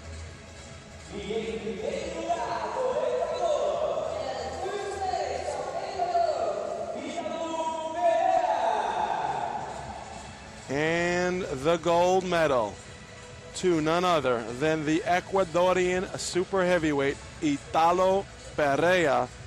Well deserved. He is just cleaning up shop here with all of his recent victories, and he is a man to be reckoned with in London.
There they are, folks.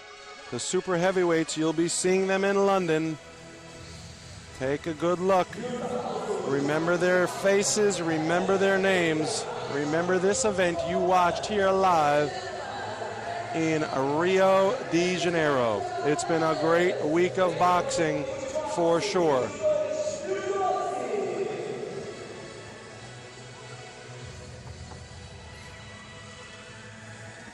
And there's a list of the medals, while boxing's lexicon is spoken and written by a host of characters, from publicists to pressmen, suits and spongemen, and those of us here in the commentary booth.